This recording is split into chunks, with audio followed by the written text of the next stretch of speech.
बिस्मिल्लाहिर्रहमानिर्रहीम, अस्सलामुअलैकुम। Welcome to Suno Pakistan. उम्मीद करते हैं आप सब लोग खैरियत से होंगे और भरपूर ज़िंदगी एंजॉय कर रहे होंगे। और मेरे से बोला नहीं जा रहा क्योंकि मैं चाय का सिप ले चुकी हूँ और आप लोग भी यकीनन चाय और कॉफ़ी लेकर अपनी सीटों पर विराजमान हो चुके होंगे और हमारा प्रोग्राम इस वक्त देख रहे होंगे। मैं हूँ माहम जाहिद और मेरे साथ मौजूद हैं उज़ैर मलिक। मेरी तरफ से भी जनाब आपको सुबह बखैर, खुश आमदीद और आप बिल्कुल ठीक ठाक रहें, सेहतमंद रहें, तंदुरुस्त रहें, खुशबाश रहें, क्योंकि खुश रहना जो है वो बहुत ज़रूरी है। तभी आप ज़िंदगी का भरपूर मज़ा ले सकते हैं। बहुत ज़रूरी है, खुश रखना भी बहुत ज़रूरी है। और लेकिन पहले आपको अपनी खुशी का ख्याल रखना चाहिए। जो शख्स खुद खुश नहीं है ना, ये देख ले दिसंबर आ रहा है नाजरीन। जो शख्स खुद खुश नहीं है वो किसी को क्या खाक खुश रखेगा। वाह वाह वाह, आज शायर जाग उठा है। वो खुश भी रखेगा और फिर आपको पता मौसम खुश्क चल रहा है आज का। मौसम तो खुश्क चल रहा है, वो आपसे जानेंगे। लेकिन आज का प्रोग्राम क्या होगा वो प्रोग्राम खुश्क नहीं होने वाला, फुल ऑफ इंफॉर्मेशन होने वाला है। सियासत पर भी बात करेंगे, खेल के मैदान से भी हम कोई ना कोई खबर शामिल करेंगे और सेहत पर भी बात होगी। सोशल इश्यूज भी हमारे प्रोग्राम का हिस्सा होंगे। तो आपने 2 घंटे हमारे साथ रहना है और प्रोग्राम को भरपूर एंजॉय करना है। और इन 2 घंटों के दरमियान ब्रेक्स भी आएंगी। जो आपने कोई काम करना है आप कर सकते हैं। और कोई चीज़ अगर आपसे मिस हो जाए तो हमारे डिजिटल प्लेटफॉर्म्स मौजूद हैं सोशल मीडिया पर, आप जाइए उनको फॉलो करें, पसंद का सेगमेंट देखें और उसे आप शेयर भी कर सकते हैं। और अपना फीडबैक जनाब उससे आपने हमें ज़रूर नवाजना है। हम ये नहीं कह रहे फीडबैक दें, बल्कि उससे नवाजें, क्योंकि वो बहुत इंपॉर्टेंट है। तो फिर मौसम की सूरत हाल ही जान लेते हैं। सबसे पहले बताइए दर्जा हरारत क्या रहेगा। देखते हैं कि मौसम की आज पूरा दिन क्या सूरत हाल रहेगी।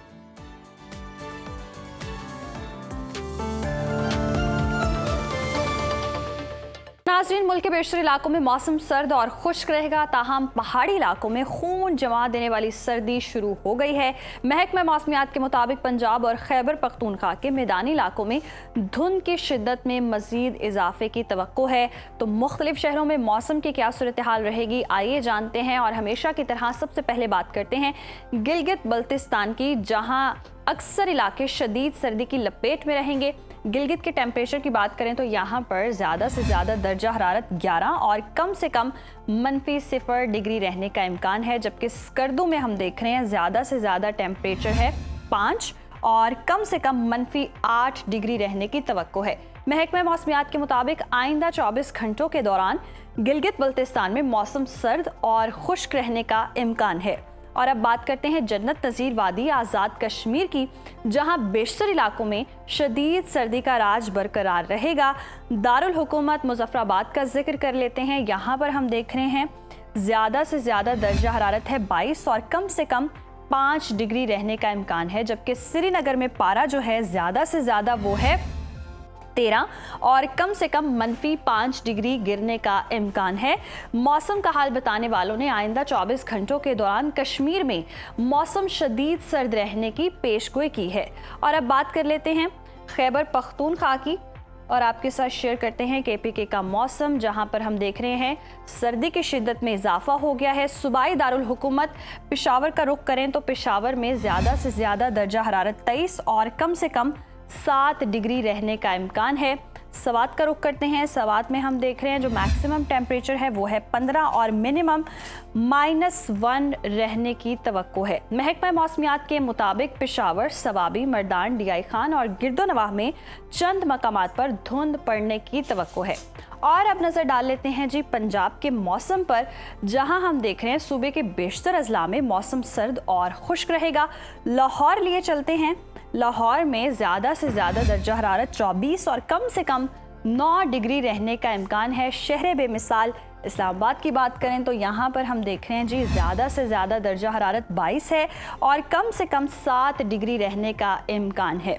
मुल्तान का जिक्र करें तो यहाँ पर ज़्यादा से ज़्यादा दर्जा हरारत हम देख रहे हैं 25 और कम से कम 10 डिग्री रहने का इम्कान है। महकमा मौसमियात ने आइंदा 24 घंटों के दौरान सियालकोट, नारोवाल, लाहौर, शेखुपुरा, गुजरावाला, जहलुम, फैसलाबाद, साहिवाल, मुल्तान, खानेवाल, कोट अद्दू, DG खान, बहावलपुर और गिरदोनवाह में स्मोक छाई रहेगी, ये इम्कानात जाहिर किए गए हैं। और अब बात कर लेते हैं रकबे के लिहाज से सबसे बड़े सूबे बलोचिस्तान की, जहां बेशतर इलाकों में मौसम सर्द और खुश्क रहेगा। कोयटा की बात करें तो यहाँ पर हम देख रहे हैं ज़्यादा से ज़्यादा दर्जा हरारत 17 और कम से कम -2 डिग्री रहने का इम्कान है। महकमा मौसमियात के मुताबिक आइंदा 24 घंटों के दौरान शिमाली अजला में सर्दी में मज़ीद इजाफे की तवक्को है। और जी आखिर में आपके साथ शेयर करते हैं सूबे सिंध का मौसम, जहां हम देख रहे हैं सूबे के बेशतर अजला में मौसम खुशगवार रहेगा। कराची की बात करते हैं। कराची में ज़्यादा से ज़्यादा टेम्परेचर 30 और कम से कम 13 डिग्री रहने का इम्कान है, जबकि हैदराबाद में ज़्यादा से ज़्यादा पारा 28 और कम से कम 16 डिग्री रहने की तवक्को है। मौसम का हाल बताने वालों ने आइंदा 24 घंटे के दौरान सूबे भर में मौसम खुश्क रहने की पेशगोई की है।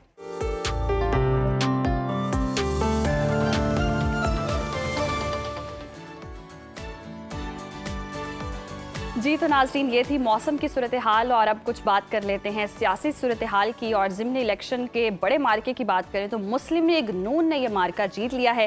कौमी और सूबाई असम्बली की कुल 13 नशिस्तों में से मुस्लिम लीग नून ने 12 नशिस्तें जीत ली हैं, जबकि सूबाई असम्बली की एक नशिस्त पीपल्स पार्टी के हिस्से में आई है। ताहम तहरीक इंसाफ का ज़िमनी इलेक्शन में बिल्कुल ही सफाया हो गया। ज़िमनी इलेक्शन के नताइज से मुल्की सियासत पर कोई ख़ास फ़र्क तो नहीं पड़ेगा, मगर कौमी असम्बली में अददी नंबर में बड़ी तब्दीली देखने को मिली है। मुस्लिम लीग नून की कामयाबी के बाद हुक्मरान इत्तेहाद को सादा अक्सरियत मिल जाएगी और इस वक्त कौमी असम्बली में नून लीग की नशिस्तों की तादाद 126 है, जो कि अब बढ़कर 132 हो जाएगी। इत्तेहादियों की हिमायत के साथ हुकूमती इत्तेहाद की मजमूई तादाद 170 तक पहुँच जाएगी, जो कि ऐवान में सादा अक्सरियत के लिए दरकार 169 नशिस्तों से ज़्यादा है। और सादा अक्सरियत हासिल होने से शहबाज हुकूमत को कौमी असम्बली में पीपल्स पार्टी की मोहताजी भी ख़त्म हो जाएगी, जबकि पंजाब में कामयाबी के बाद नून लीग की 2/3 अक्सरियत की तरफ जो पोजीशन है वो मज़ीद मुस्तहकम होने का इम्कान है। ज़िमनी इलेक्शन में बड़ी कामयाबी के बाद मुस्लिम लीग नून के कैंप्स में हम देख रहे हैं जी खुशी का समा है, मुबारकबादों का सिलसिला भी जारी है। और नवाज शरीफ ने कहा है कि अवाम ने तखरीबी सियासत को मुस्तरद करके खुशहाली को चुना है। वज़ीर आज़म शहबाज शरीफ ने कहा है कि जी ज़िमनी इलेक्शन में जीत हुकूमती कारकर्दगी और नून लीग पर अवामी एतमाद की अक्कास है। वज़ीर आला पंजाब मरीम नवाज ने इलेक्शन को रेफरेंडम करार देते हुए कहा कि नून लीग ने बयानिए पर नहीं बल्कि कारकर्दगी पर ज़िमनी इलेक्शन जीता। उन्होंने तहरीक इंसाफ पर कड़ी तनकीद करते हुए सवाल उठाया कि कहाँ गई मकबूलियत। आज ना फैज़ हमीद हैं और ना वो जजेस जो तहरीक इंसाफ को जितवाते थे। उन्होंने दावा किया कि पंजाब और खैबर पख्तूनख्वा के अवाम ने मुस्लिम लीग नून के हक में फैसला किया। इलेक्शन बयानियों से नहीं बल्कि कारकर्दगी के बलबूते पर जीता जाता है और अवाम ने मुस्लिम लीग नून की कारकर्दगी पर एतमाद करके वोट दिया है। और नाजरीन, इसी तमाम हाल पर बात करने के लिए हमारे साथ मौजूद हैं सीनियर सियासतदान मोहम्मद अली दुरानी साहब। बहुत शुक्रिया आपके वक्त का। Welcome to Suno Pakistan. कहिएगा, ज़िमनी इलेक्शन का दंगल मुस्लिम लीग नून ने जीत लिया है। ये जीत हुक्मरान इत्तेहाद ख़ास तौर पर मुस्लिम लीग नून की सियासत के लिए कितनी फ़ायदेमंद साबित हो सकती है? बिस्मिल्लाहिर्रहमानिर्रहीम। असल में ये दंगल तो शायद नहीं था, लेकिन ये एक बार वॉक ओवर था और रिजल्ट्स भी वॉक ओवर शो करते हैं और जो इलेक्शन के अंदर पब्लिक की पार्टिसिपेशन है वो भी वॉक ओवर शो करती है। क्योंकि जो अपोजिशन की तरफ से मुझे कोई ख़ास गर्मजोशी भी नज़र नहीं आई और उसके अंदर कोई उनके वर्कर्स की पार्टिसिपेशन भी नज़र नहीं आई, इलेक्शन कैंपेन भी नज़र नहीं आई। लिहाजा अगर इसको एक वन साइडेड मुकाबला कहा जाए तो वो ज़्यादा मुनासिब होगा।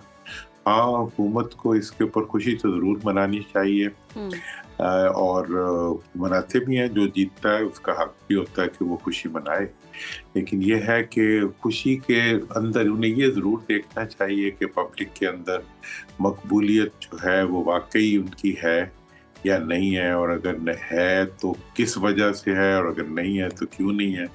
तो लिहाजा ये इलेक्शन कोई बहुत जज्बाती करने वाला इलेक्शन नहीं है, लेकिन बहरहाल इसका एक पहलू ज़रूर है कि इसकी वजह से मज़ीद हुकूमती नंबर्स में जो है वो इजाफा हो गया है। लेकिन ये भी हमने देखा है कि अपोजिशन की पार्टी एग्जिस्ट ही नहीं कोई करती, कोई खड़ा ही नहीं हो सकता, जलसा ही नहीं हो सकता।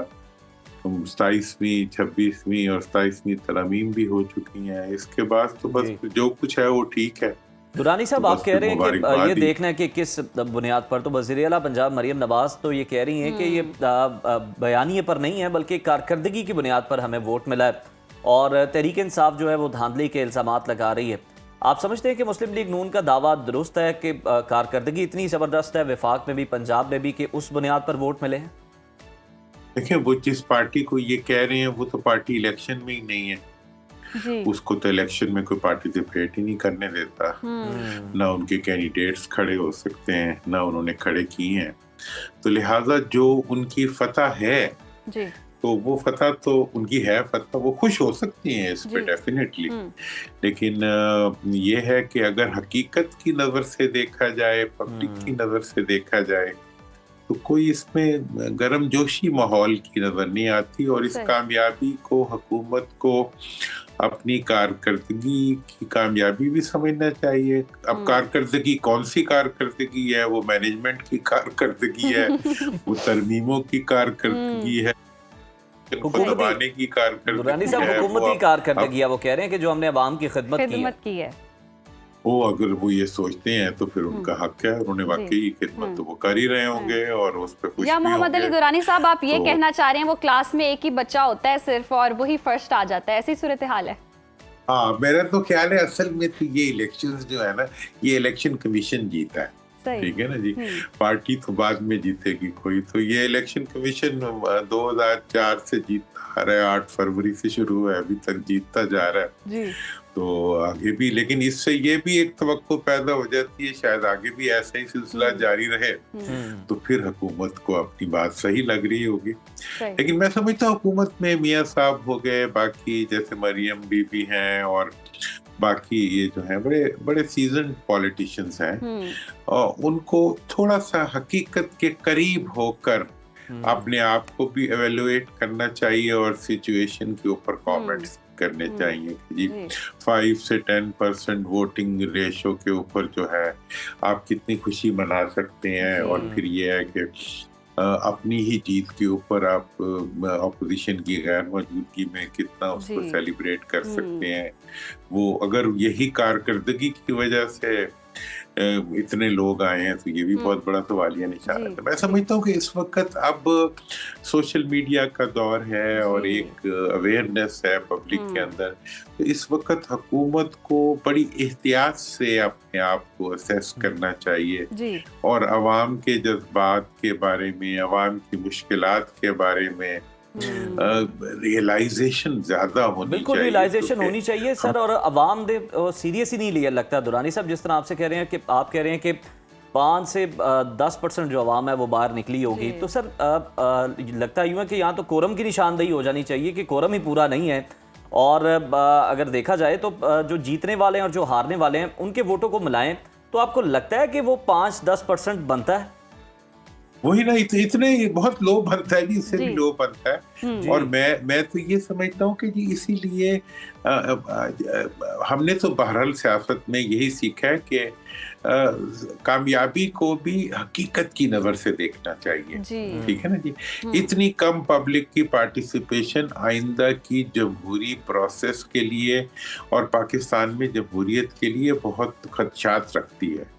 ये जो पब्लिक का एक तो होता है जी एंथुसियास्टिकली जो है वो इलेक्शन और पॉलिटिकल प्रोसेस में शामिल होना, एक होता है कि उनका विड्रॉल पे आ जाना और अदम उनकी शिरकत और अदम तवज्जो की तरफ चले जाना, ये भी कोई अच्छी इंडिकेशंस नहीं होती। लिहाजा मैं हुकूमत को खुश होने में तो कोई हार नहीं है, वो खुश हो सकते हैं। सही बात है, खुश तो हो रहे हैं, खुश होने में कोई बुराई नहीं है, अगर वो जीते हैं वो सेलिब्रेट कर रहे हैं। लेकिन इस सारी सूरत हाल में देखें तो एक पार्टी जिस तरह से कहा जा रहा है कि बिल्कुल सफाया हो गया, तो आप समझते हैं कि आगे आने वाले वक्तों में सियासी बहरान ही होगा, इस तरह की सेलिब्रेशंस का कोई फायदा नहीं है? मैं तो समझता हूँ जी, देखें पहले तो ये स्टेटमेंट ही बड़ी क्वेश्चनेबल है कि सफाया हो गया।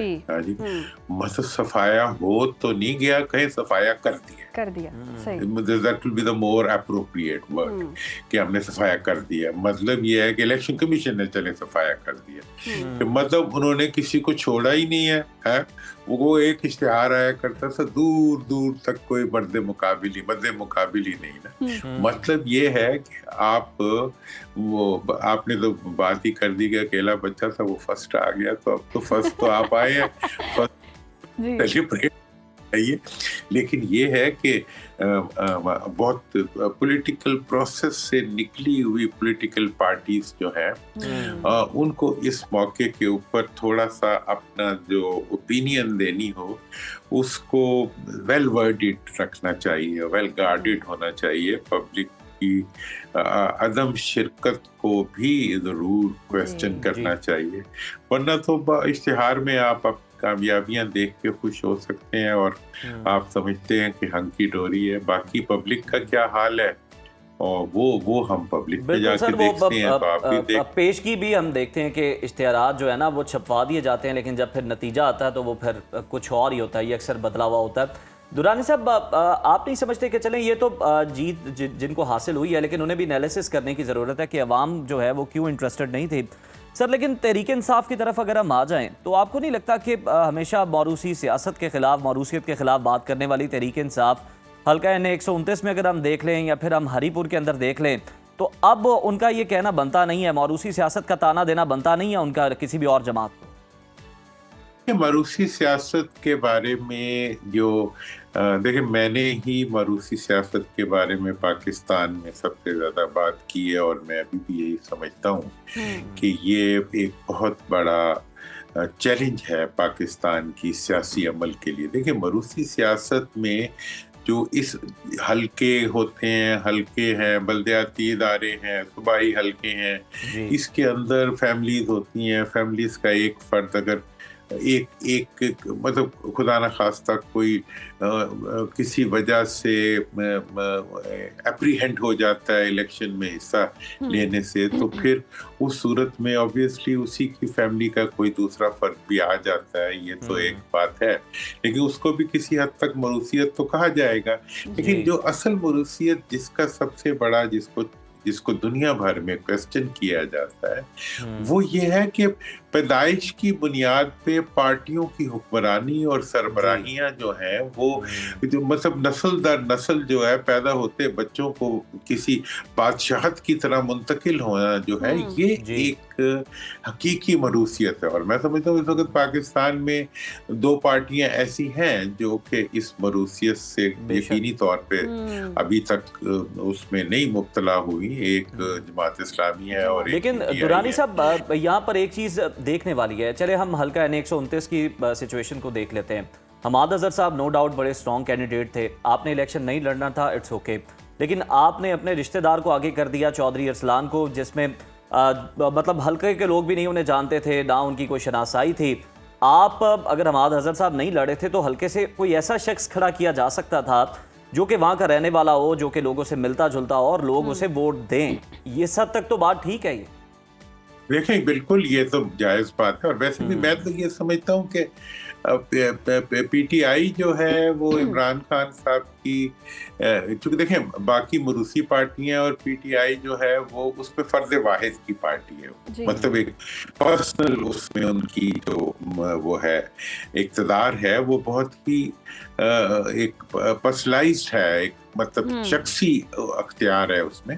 तो उस लिहाज से तो मैं तो ये समझ रहा था कि वो पार्टी बाइकआउट कर रहे हैं इलेक्शनों का। अब बाइकआउट भी हुआ है और नहीं भी हुआ, कुछ लोगों ने हिस्सा लिया भी, तो इसका मतलब ये है कि पार्टी के ऊपर पब्लिक में पॉपुलैरिटी तो मैं समझता हूँ कि अभी भी उनकी इंटैक्ट है, लेकिन यह है कि पार्टी पे ग्रिप जो है लीडरशिप की वो अब नजर नहीं। तो बाइकआउट ने भी सर लोगों को बहुत ज्यादा कंफ्यूज किया है, वोटर्स को बहुत ज्यादा कंफ्यूज किया है तहरीक इंसाफ के। हाँ बिल्कुल, और इस सारी चीज ने जो है मतलब तहरीक इंसाफ की जो लीडरशिप मौजूद है वो लीडरशिप नहीं दे सकी, कमांड नहीं दे सकी, कंट्रोल नहीं दे सकी। और खान साहब चूंकि अब जेल में हैं, उनके साथ राब्ता भी अभी किसी का नहीं है, तो ये गैप जो है, इस गैप का वो मार्जिन तो लेंगे पब्लिक के अंदर, गैप का फायदा भी उठा रहे हैं। मोहम्मद अली दुरानी साहब, ये तो हमने पीटीआई की बात कर ली ना कहीं कहा जा रहा है जी सफाया हो गया या सफाया कर दिया गया। दूसरी तरफ अगर हम इत्तेहादी हुकूमत देखें, इत्तेहाद बनते हैं, टूटते हैं, और जिस तरह से इत्तेहाद बना, पीपल्स पार्टी के साथ बहुत ज़बरदस्त इत्तेहाद बना था, अब कहा जा रहा है कि वो मोहताजी भी ख़त्म हो गई है, तो आगे ये इत्तेहाद टूटता नजर आ रहा है आपको? देखें, ये इत्तेहाद टूटना वूटना कोई नहीं है, ठीक है ना जी। ये इत्तेहाद कोई असूलों का इत्तेहाद नहीं है, ये इत्तेहाद कोई मकासद का इत्तेहाद नहीं है, ये इत्तेहाद तो इक़्तिदार में रहने का इत्तेहाद है, और ये आपस में एक बंदर बांट का इत्तेहाद है, ये फॉर्म 47 का इत्तेहाद है। तो इसने तो रहना है, और इसमें ये तो वो भी नहीं है, इत्तेहाद भी नहीं है, ये थ्री लेग रेस है, दो टांगे इनकी आपस में बंधी हुई या किसी ने बांध दी, तो उन्होंने तो इकट्ठे ही रहना है। तो ये भागते रहेंगे, उछलते कूदते रहेंगे, किसी ने नहीं जाना, तब यही ये इकट्ठे रहेंगे। इस वक्त इनका रोटी रोजगार जो है वो इकट्ठे रहने में, पब्लिक में इनके पल्ले कुछ नहीं है, उसका इन्हें भी एहसास है। तो लिहाजा ये जो भी सूरत हाल है, सर हम तो ये तो सुन रहे हैं कि ये सबको ही पता है 18वीं तरमीम को लेकर पीपल्स पार्टी कितनी सेंसिटिव है, सूबों के मामलात हो, एनएफसी को, और मतलब लोग तो बड़े फार साइटिंग कर रहे हैं कि पीपल्स पार्टी तो अपोजिशन बेंचेस पर बैठती हुई नजर आ रही है, तो आप ऐसा नहीं समझते? मैं आपको बताऊं, 28वीं तरमीम में जो चीजें होनी चाहिए, जैसे कि बल्दियाती इदारों के क़याम को कौमी सतह के ऊपर यकीनी बनाया जाना चाहिए। दूसरी बात यह है कि आपकी जो एनएफसी अवार्ड है उसको सूबों से आगे बढ़ते हुए ज़िलों और तहसीलों में और बल्दियाती इदारों तक उसकी तकसीम को उसी असूल के मुताबिक यकीनी बनाना चाहिए। नए सूबों की बातें हैं, पंजाब में 2 सूबों की तो पंजाब असम्बली ने अप्रूवल दी। ये वो तमाम इश्यूज हैं जिनके ऊपर ये दोनों पार्टियां जिसमें इंटरेस्टेड नहीं होंगी, ये मैं आपको अभी से प्रेडिक्ट कर रहा हूँ। अच्छा, अब अगर ये सब कुछ करेंगी तो सिर्फ और सिर्फ एस्टैब्लिशमेंट के प्रेशर में करेंगी, क्योंकि एस्टैब्लिशमेंट का डेफिनेटली ये एक इस वक्त की इंटेंट नजर आ रही है कि वो चाहते हैं कि इन्होंने अब तक 26वीं और 27वीं तरमीम के अंदर इन पार्टियों ने सिर्फ अपने आप को मजबूत किया और आवाम को कमजोर किया। क्योंकि देखें जी, जिस आपका अदलिया का पूरा निज़ाम कोलैप्स कर गया, आपके पार्लियामेंट की हैसियत खत्म हो गई, आपके जो जमहूरी तकाजे हैं और जो आईनी तकाजे हैं, आइन आपका मोर और लेस सस्पेंड हो गया। फिर यह है कि हर चीज़ की आपको वो मिल गई, इस्तिस्ना लेके आप बैठ के, तो इस सूरत हाल में सब कुछ तो आपने ले लिया, अब वक्त आ रहा है देने का, और देने के लिए जो है डेफिनेटली ये इस्टेब्लिशमेंट की एक रिक्वायरमेंट होगी कि ये कुछ चीजें आवाम को दें या कुछ ऐसी करेक्शंस करें जिनकी वजह से गवर्नेंस इंप्रूव करे और हुकूमत की परफॉर्मेंस बढ़े और करप्शन जो है उसको चेक लगे। लेकिन इसके ऊपर मुझे लगता है कि ये दोनों पार्टियां एक दूसरे को कैच देंगी, कभी इससे नाराज हो जाएगी, कभी इससे नाराज हो जाएगी, और 28 तरमीम जिन इश्यूज पे आनी है उनमें से एक आधे को करके जो बेसिक पब्लिक एम्पावरमेंट वाले इश्यूज हैं उनको ये मिलके धकेलने की कोशिश करेंगे कि अभी उनसे सरफे नजर किया जा सके, सूबों से सरफे नजर किया जा सके, बल्दियाती इदारों से सरफे नजर किया जा सके, एनएफसी अवार्ड की मतलब डाउनवर्ड जो डिवीजन है उससे जो है वो सरफे नजर किया जा सके। तो अभी भी ये कोई गिवन नहीं करेंगे, they will keep on moving on their own design. सही, ये एक दूसरे को बस कैच करते जाएंगे और मौका भी देंगे। बहुत शुक्रिया मोहम्मद अली दुरानी साहब आपके वक्त का। हम देख भी रहे हैं कि तरमीम तो आ रही हैं, और जैसे कि मोहम्मद अली दुरानी साहब ने भी कहा कि वो आवाम के तहफ़्फ़ुज़ के लिए नहीं है, ऐसे ही लग रहा है कि ये तरमीम हुकूमत ने खुद को मजबूत करने के लिए बनाई हैं और आगे आने वाले दिनों में भी इसी तरह की सूरत हाल लगेगी। और मोस्ट इम्पोर्टेंट यही बात है जो हम ज़िमनी इलेक्शन के हवाले से बात कर रहे थे कि जीतने वाला तो सेलिब्रेशन जो है वो करता ही है, उसका राइट भी है। तलाल चौधरी साहब को आपने देखा होगा किस तरह वो गाड़ी की छत पे चढ़े और जश्न मनाया, उन्होंने नारे लगाए। लेकिन बात ये कि ये एनालिसिस करने की भी ज़रूरत है, ज़रा हकीकत पसंद होने की भी ज़रूरत है कि लोग इतनी कम तादाद में क्यों निकले हैं। कहीं लोगों का एतमाद उठता तो नहीं नज़र आ रहा सिस्टम से, कि जो लोग निकले ही नहीं है, अपने वोट पर यकीन नहीं रख रहे, अपने हक़ राय दही पर यकीन नहीं है, बिल्कुल नहीं है। तो ये सोचने की बात है, क्योंकि अवाम निकलेगी, अवाम वोट करेगी, तभी जनाब आप मुंतखब होंगे, वरना तो फिर ये 5-10% का जो टर्न आउट है ये तो बहुत कम। वही वाली बात है ना कि क्लास में एक ही बच्चा था वो फर्स्ट आ गया। नहीं, इससे भी आगे है। अच्छा। कोई अकेला भी किसी को भगाया जाए ना, वो फिर भी सेकंड आ जाए। वैसे ये भी सूरत हाल हो सकती है। प्रोग्राम में वक्त पर ब्रेक का, देखते रहिए सुनो पाकिस्तान। वेलकम बैक जी। प्रोग्राम में आगे बढ़ेंगे और बात करेंगे बच्चों की सेहत के हवाले से। वो नन्हे नन्हे बच्चे जो आजकल जी ट्रेंड बन गया है कि बच्चों को छोटी सी इसी उम्र में ही स्कूल भेज दिया जाए और इसी पर खासी बहस भी जारी है। आज आखिर बच्चों के स्कूल जाने की दुरुस्त उम्र होनी क्या चाहिए और मुख्तलिफ लोगों की मुख्तलिफ आराज़ सामने आ रही है। और इसी हवाले से पाकिस्तान के मारूफ अदाकार और मॉडल असद सिद्दीकी ने भी खुलकर अपनी राय दी है। असद सिद्दीकी ने कहा कि जी उनकी बेटी सिर्फ 1.5 साल की है और वो समझते हैं कि इतनी छोटी उम्र में बच्चों को स्कूल भेजना हमाकत है। और असद सिद्दीकी के मुताबिक 4 या 5 साल की उम्र भी स्कूल के लिए मुनासिब नहीं है, क्योंकि ज़्यादातर स्कूल सिस्टम्स का फोकस तालीम से पहले पैसा कमाने पर होता है। कह तो सच रहे हैं। उनका कहना है कि स्कूल तभी फ़ायदा देते हैं जब बच्चा एक मखसूस ज़हनी उम्र को पहुँच जाए, वरना इब्तदाई सालों में वालिदैन ही बच्चों के सबसे अच्छे उस्ताद होते हैं। उन्होंने फ़िनलैंड की मिसाल कोट की और ये बताया कि वहाँ 7 साल से पहले स्कूल जाने की इजाज़त ही नहीं है और यही उम्र बच्चों के लिए साइंसी तौर पर ज़्यादा मुनासिब समझी जाती है। इस्लामी तालीमात में भी यही जोर दिया गया है कि छोटे बच्चों को वालिदैन के करीब रखकर खुद तरबियत दी जाए। जी, इसी पर बात करने के लिए जी हमारे साथ मौजूद हैं चाइल्ड रिहेबिलिटेशन एक्सपर्ट अफ़ाफ मंजूर साहिबा। बहुत शुक्रिया आपके वक्त का। Welcome to Suno Pakistan. सबसे पहले तो ये बताइएगा कि बच्चे के स्कूल जाने की साइंटिफिकली दुरुस्त उम्र आखिर कौन सी है? Thank you very much for having me here and indeed this is very important topic to talk. क्योंकि हम आजकल देखते हैं कि सुबह सुबह जब निकलते हैं तो नजर आता है छोटे छोटे से बच्चे होते हैं, बहुत हैवी बैग्स उठाए हुए हैं या कोई घसीट रहा है साथ में और स्कूल्स की तरफ जा रहे हैं। और एक और ट्रेंड भी हमें नजर आ रहा है वालिदैन के दरमियान, बल्कि हम ये भी देखते हैं कि बहुत ही बाज़ फाइनेंशियल इश्यूज के साथ पेरेंट्स होते हैं और सिर्फ एक दौड़ में कि मेरा बच्चा स्कूल जा रहा है और कैसे स्कूल में जा रहा है उसमें भी लगे हुए होते हैं। और मैंने ये भी देखा है कि पेरेंट्स बाज़ इवन कर्जे लेके अपने बच्चों को स्कूल भेज रहे हैं कि हमने उसका स्कूल में एडमिशन करवाना है और उसकी इनिशियल रजिस्ट्रेशन फीस इतनी ज़्यादा है, तो they are in so much burden. Parents तो अपनी जगह हैं ही हैं, लेकिन जब हम ये बात करते हैं कि बच्चे के हवाले से बात करें कि बच्चे की ज़हनी उम्र क्या होनी चाहिए या जिस्मानी उम्र क्या होनी चाहिए कि बच्चा स्कूल जाने के काबिल है या नहीं है, तो जाहिर है कि बहुत इम्पॉर्टेंट इस वक्त टॉपिक है बात करने के लिए। हमारी अगर हम देखें तो ऑलमोस्ट जो पॉपुलेशन का अबाउट 35% है वो यंग किड्स हैं, जो कि 7-8 साल की उम्र के या 10 साल की उम्र के बच्चे हैं। और इनमें से भी बहुत सारे बच्चे ऐसे हैं अबाउट 20-25% जो कि under the age of 5 years हैं। और ये वो तमाम बच्चे हैं जो कि हम ये समझते हैं कि इन्हें बिल्कुल स्कूल जाना चाहिए और शायद स्कूल ही इनकी तरबियत कर सकता है। देखिए, मैं आपको as a child development expert ये बता सकती हूँ कि बच्चे के जो इब्तदाई साल हैं, खास तौर पे पहले 4 साल, जिसमें कि पहले 3 साल तो बहुत ही ज़्यादा इंपॉर्टेंट है क्योंकि हम उसको डेवलपमेंटल पीरियड कहते हैं। डेवलपमेंटल पीरियड का मतलब ये होता है कि बच्चे की जो ज़हनी ग्रोथ है वो पहले 3 से 4 साल के अंदर मुकम्मल हो जाती है। ठीक। जिस्मानी ग्रोथ तो उसकी चलती रहती है ना, जब तक उसकी नौबत का टाइम आता है तब तक वो ग्रो करता रहता है मुख्तलिफ तरीके से। लेकिन जो उसकी ज़हनी उम्र है वो या ज़हनी स्ट्रक्चर है, आप ये कह लीजिए कि जो दिमाग का स्ट्रक्चर है वो मुकम्मल हो जाता है 3 से 4 साल में। तो उस दौरान में जो भी उसकी लॉजिकल थिंकिंग डेवलप होनी होती है, उसके पैटर्न्स ब्रेन के डेवलप होने होते हैं, उसकी कॉग्निटिव डेवलपमेंट है, वो तमाम की तमाम दौर में डेवलप होती है। सही।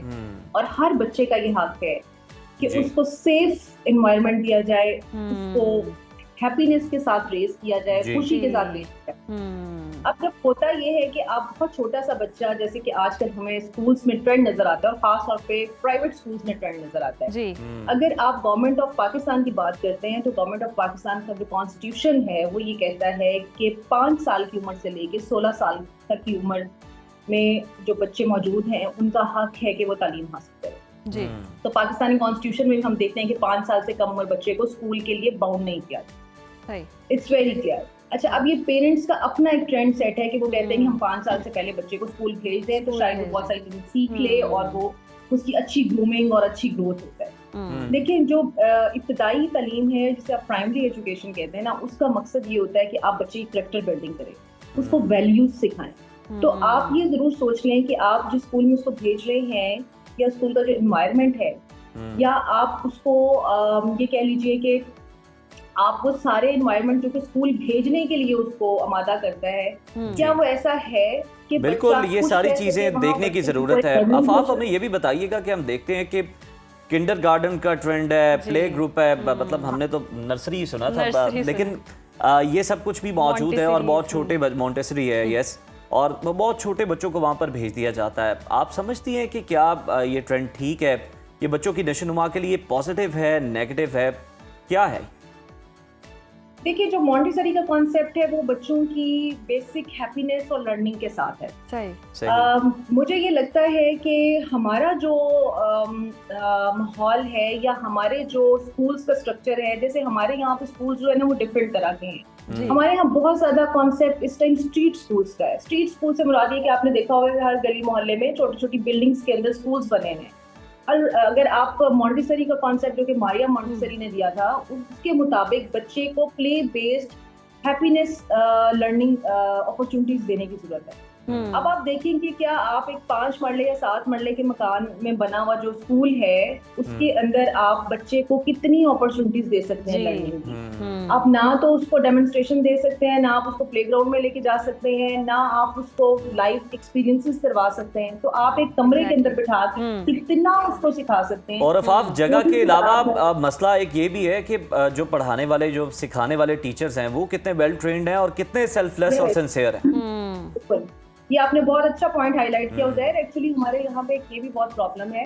दुनिया भर में जो कि एडवांस्ड कंट्रीज हैं उनमें हम देखते हैं कि जूनियर स्कूल्स के अंदर most experienced and most qualified teachers होते हैं जी। हमारे यहाँ ये भी एक ट्रेंड है कि हमारे जितने छोटे स्कूल्स हैं, जूनियर लेवल्स हैं, वहाँ पे बिल्कुल न्यूली इंडक्टेड टीचर्स जो हैं हायर किए जाते हैं। They are sometimes not well trained और बच्चों को पढ़ाने के लिए सबसे ज्यादा जरूरत होती है ना, पेशेंस की जरूरत होती है। हम ये देखते हैं कि जो स्कूल्स इंटरनेशनली जिनको हम फॉलो करने की कोशिश करते हैं, ग्लोबल ट्रेंड्स के साथ जाने की कोशिश करते हैं, उनमें हम देखते हैं कि वो जो बच्चे हैं उनके जो टीचर्स वहाँ पे मौजूद हैं, they are mostly like in their 40s and 45 over age. उसका ये होता है कि वो समझते हैं कि इस टाइम पे जो टीचर्स हैं उनके अंदर पेशेंस डेवलप हो चुकी होती है and they are more understanding for the needs of the kid. फिर हम वहाँ पे ये भी बहुत इस चीज को कंसीडर किया जाता है कि जो बच्चे की इंडिविजुअल नीड्स हैं आप उनको भी कंसीडर करते हैं। हमने यहाँ पे एक जैसा कंटेंट रखा हुआ है जी, एक जैसी टीचिंग बिल्कुल दुरुस्त फरमाया। हम तो ये भी देखते हैं कि बस यहाँ पे ऐसे भी होता है या नैनी रख दी है, वो पता नहीं पढ़ी लिखी है नहीं है, जैसे घर के जैसे कोई भी हाउस हेल्प होते हैं, इस तरह के लोग ही होते हैं जो आपके बच्चे की केयर कर रहे होते हैं। और अगर वेस्ट से हम रिलेट करते हैं, वो सब लोग तो बिजी लाइफ गुजारते हैं और डे केयर सेंटर अपना बच्चा छोड़ दिया या बेबी सिटिंग कर दी। अब यहाँ भी बहुत रुझान हो गया। ये रुझान की वजह यही है कि न्यूक्लियर फैमिली होती है, माँ भी कमा रही है, बाप भी कमा रहा है, बच्चे की केयर के लिए कोई नहीं है, तो चलो बच्चा डे केयर सेंटर में छोड़ देते हैं। देखिए, डे केयर सेंटर्स का आइडिया अगर तो आपको इंतहाई मजबूरी है और आप समझते हैं कि आप बिल्कुल फैसिलिटेट नहीं कर पा सकते अपने बच्चे को घर में और आपने जॉब के लिए जाना है, तो फोर्स पेरेंट्स की मजबूरी होती है कि उन्होंने उसको बच्चे को डे केयर सेंटर में छोड़ना है। लेकिन एक चीज इससे भी पहले का स्टेप है जो कि बड़ा इंपॉर्टेंट है और मैं वालिदैन को वो मैसेज यहाँ पे देना चाहती हूँ, खासतौर पे वो कपल्स जो कि वालिदैन बनने की प्लानिंग कर रहे हैं। हमारे यहाँ शादी और शादी के बाद एक नॉर्मल सा ये बात समझ जाती है कि फौरन से बच्चा जो है ना उसको हमने दुनिया में ले आना है और शायद यही असल में काम है और यही रह गया है। और हम ये भी देखते हैं बगैर सोचे समझे और बगैर प्लान किए लोग यहाँ बच्चे पैदा कर रहे होते हैं। देखिए, आप ये जरूर कंसिडर कर लें कि अगर आपकी कुछ जिम्मेदारियां ऐसी हैं और वक्त और हालात ऐसा है कि आपकी मजबूरी है, तो प्लीज बच्चे जो है ना उनको पैदा करने से पहले सोच लें, क्योंकि अगर आपने बच्चा पैदा किया तो आपकी जिम्मेदारी है, वो किसी और की जिम्मेदारी। अच्छा अफाफ, कुछ चीजें मतलब हम देखते हैं कुछ फैमिलीज के अंदर लोग कंप्लेन भी करते हैं, आउट ऑफ सिलेबस भी आ जाती हैं। मतलब न्यूक्लियर फैमिली तो चले प्लान आपको करना चाहिए, लेकिन जो जॉइंट फैमिली के अंदर रह रहे हैं, मतलब पहले हम देखते थे नानियां दादियां वो कहती थी ये हमारी जिम्मेदारी है, बच्चा संभालना जो है ना ये हमारी, और हम पालेंगे। लेकिन अब जाहिर है छोटे भी फोन पे हैं, बड़े भी फोन पे हैं, चाहे ग्लासेस लगा के भी यूज कर रहे हैं, लेकिन कर रहे हैं, बच्चों को उस तरह अटेंड नहीं कर रहे। बड़ी अच्छी आपने बात की है। अगर हम जापानीज नेशन को देखते हैं तो उसमें हमें ये बड़ा अच्छा कल्चर नजर आता है। जापानीज का जो फैमिली स्ट्रक्चर है वो बड़ा अच्छा है, बड़ा जबरदस्त है। और उसमें उन्होंने ये सिस्टम रखा हुआ है कि जब वालिदैन काम कर रहे होते हैं तो जो दादा दादी या नाना नानी हैं वो ये जिम्मेदारी लेते हैं, जैसे बिल्कुल हमारे भी यहाँ पे फैमिलीज में होती है, तो वो ये जिम्मेदारी लेते हैं कि बच्चा आप उनके पास छोड़। और अगर पेरेंट्स काम कर रहे हैं तो दादा दादी या नाना नानी जो भी ग्रैंड पेरेंट्स हैं वो बच्चे को लुक आफ्टर करते हैं, उसकी तरबियत करते हैं बाकायदा तौर पर। और फिर माँ बाप को भी इस चीज़ की स्पेस देते हैं कि वो अपना वक्त गुजार सकें और वो अपने काम पे जा सकें। लेकिन इसको बैलेंस करना भी बहुत ज़रूरी है, क्योंकि हम यहाँ पे देखते हैं कि बाज़ औक़ात हमारे जो ग्रैंड पेरेंट्स हैं वो ओवरबर्डन होते हैं। जी। और एक और बहुत मसला है जी, यहाँ पे कि हमारे ग्रैंड पेरेंट्स में अभी तक बाज़ औक़ात ये ट्रेंड है, क्योंकि मैं काम कर रही हूँ या मैं जी, वर्किंग जी। फीमेल, तो मेरे इर्द गिर्द ये भी बहुत नजर आता है कि जो मेरी कोलीग्स हैं वो अक्सर ये कहती हैं कि जी मेरी सास तो जो है ना वो मेरे बच्चे पालने के लिए और संभालने के लिए तैयार ही नहीं है, तैयार ही नहीं और है। अपनी बेटी के बच्चे संभालती हैं, उनको संभालती रखती हैं। हैं। तो ये भी बहुत ज्यादा हमारे माशरती मसाइल और conflicts मसाइल हैं हैं। जिनको देखने जी। की जरूरत है। हम्म। और ग्रैंड पेरेंट्स हैं उनको भी ये समझना चाहिए की कि जरूरत चाहे वो है। बहू के बच्चे हैं या बेटे के बच्चे हैं, बच्चे तो हैं। बच्चे तो हैं ही है ना, हमारी जिम्मेदारी है वो चले। बहुत खूबसूरत बात, आपको बिल्कुल सबका दुरुस्त तो फरमाया मोहब्बत आपने है, आफाफ मंजूर साहिबा। बहुत शुक्रिया, आपके वक्त का टाइम की किल्लत है, बातें वाकई समझदारी और वाली और माम इंटरेस्टिंग ये है। जो जिसकी बात है ना कि implementation बहुत बच्चे ज़्यादा उसके हैं ज़रूरी या है। उसके हैं, बच्चे Yes. प्यारे होते हैं, बच्चे प्यारे होते हैं। शफकत के लिए होते हैं, बच्चे आपकी वाइब्स कैच करते हैं। आप किसी बच्चे को मुस्कुरा के देखें तो वो भी आपको मैं रिस्पॉन्ड कहती वैसे हूँ ही करता अपने है। बच्चे क्या गैर के बच्चे भी हों तो बहुत प्यारे लगते हैं। आपको तो पता है मैं बच्चों के मामले तो बहुत ज़्यादा कॉन्शियस हूँ। बहुत ज़्यादा बच्चे खूबसूरत भी होते हैं, प्यारे भी होते हैं, और उनको बहुत केयर की ज़रूरत होती है, शफकत की ज़रूरत होती है। और वो प्यार और वो शफकत सिर्फ मेरे ख्याल से अपनाइयत हो, अपने लोग हों तो ज़्यादा कर सकते हैं, बजाय कि आप किसी स्कूल में किसी अननोन बंदे के पास छोड़ दें। आपको नहीं पता वो आपके बच्चे की कैसी तरबियत कर रहा है, कैसे ग्रूमिंग कर रहा है। तो इनिशियल डेज में जैसे कि पहले बताया यही गया होता था, जॉइंट फैमिली सिस्टम होता था, न्यूक्लियर फैमिली का रिवाज ही नहीं था। तो जॉइंट फैमिली के अंदर जाहिर है जी। नानियां दादियां बच्चे पाल दिया करती थी। लेकिन अब न्यूक्लियर फैमिली हो गई है तो वो तो वैसे ही मजबूर हो गए, उनके पास ऑप्शन नहीं है। लेकिन जो जॉइंट फैमिली के अंदर मसाइल हैं, मतलब अब तैयार नहीं है, जिस तरह आफाफ ने जिक्र किया या मैंने किया कि पेरेंट्स जो हैं, ग्रैंड पेरेंट्स, वो बिजी हो गए हैं, बच्चों को उस तरह से वक्त नहीं दे रहे, हालांकि ब्लड रिलेशन है। और जो एक बच्चे के साथ उनका शफकत का मामला हो सकता है वो किसी और के साथ नहीं हो सकता, किसी डे केयर में नहीं मिल सकता, किसी आपको और स्कूल के अंदर नहीं मिल सकता। तो दोबारा से इन चीज़ों की तरफ हमें जाने की ज़रूरत है। और सबसे आम बात जनाब, वो जो हमारा मौजू था जहाँ से हम चले थे कि बच्चे की उम्र क्या होनी चाहिए, तो आपको ये नहीं करना चाहिए कि जी 3 साल से ही हम इसे करवा देंगे, ये जब पूरी कैलकुलेशन आप करेंगे 22 का होगा तो ये जनाब यूनिवर्सिटी से निकलेगा, पता चले सपनी आए तो फिर भी 24 का से। तो खुदारा इस तरह ना करे, बच्चा जब मैच्योर हो जाए, कुछ 5-1 साल का हो जाए, फिर उसे स्कूल में आप जो है उसका एडमिशन करवाएं। ब्रेक शामिल करते हैं इसी बात के साथ जनाब, स्टे विद अस।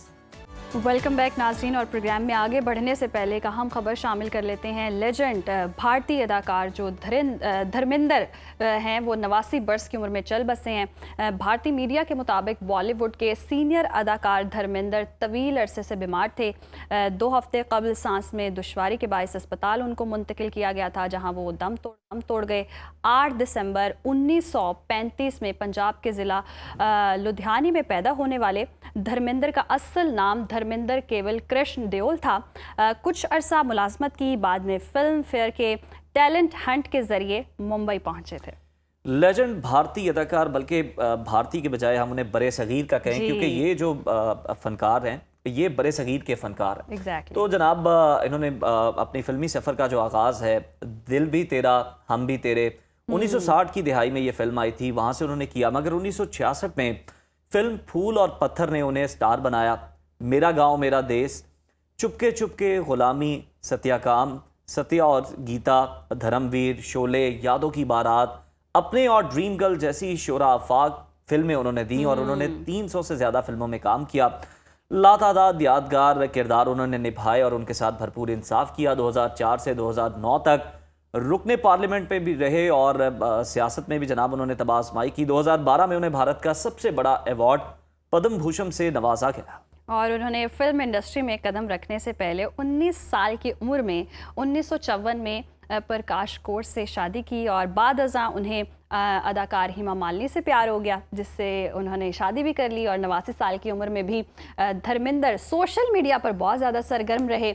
वो अक्सर ऐसी वीडियोस शेयर करते थे जो सेहतमंद ज़िंदगी को फ़रोग देती हैं, और इंस्टाग्राम पे पोस्ट भी लगाते थे। और बारहा हमने उनको देखा है जी ट्रैक्टर चलाते हुए, अपने फॉर्म की देखभाल करते हुए, और अपने मद्दाहों को सादा ज़िंदगी के असबाक और काश्तकारी के मशवरे भी वो पेश करते दिखाई देते थे।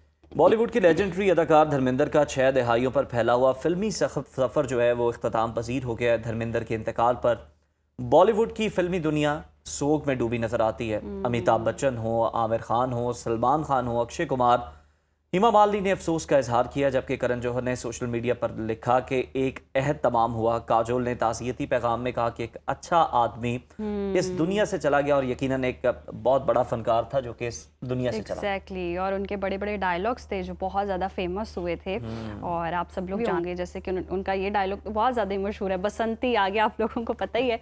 आगे बढ़ते हैं जी, प्रोग्राम में मौसम बदल रहा है और सेहत की बात हो रही है, और धर्मेंद्र साहब भी हमने देखा, जैसे हमने बताया कि इंस्टाग्राम पर बहुत सेहतमंद ज़िंदगी के हवाले से बात करते थे, तो ग़िज़ाइयत की बात कर लेते हैं, काश्तकारी की बात करते थे।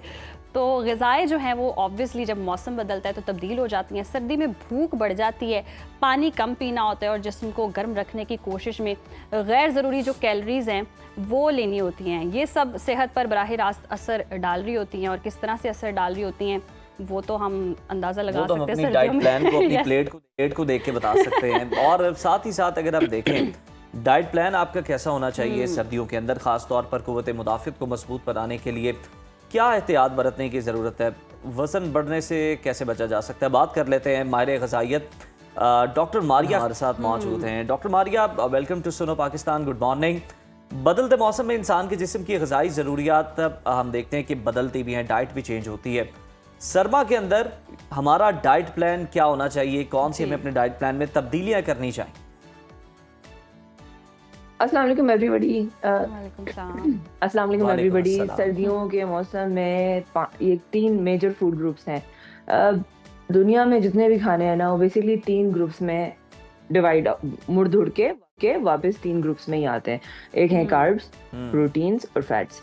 हमें इन तीनों को बैलेंस में अपनी डाइट में ऐड करना है, जो भी मौसम हो, समर, विंटर, ऑटम, हर मौसम में हमें उनको ऐड करना है। तो इन सारों का इंतखाब करना ज़रूरी है। तो इसमें क्या क्या आ रहा है, कार्ब्स को हम देख लेते हैं जिसमें फ्रूट्स, वेजिटेबल्स, गंदम, वीट, बार्ले, जौ, ये सब आ जाते हैं। तो इसको भी अपनी डाइट में ऐड करें। सब्जियां आ जाती हैं कार्ब्स के ग्रुप में।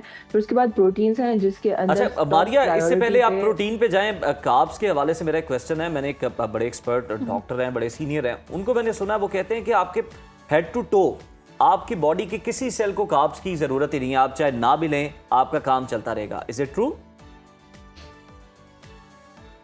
या अल्लाह।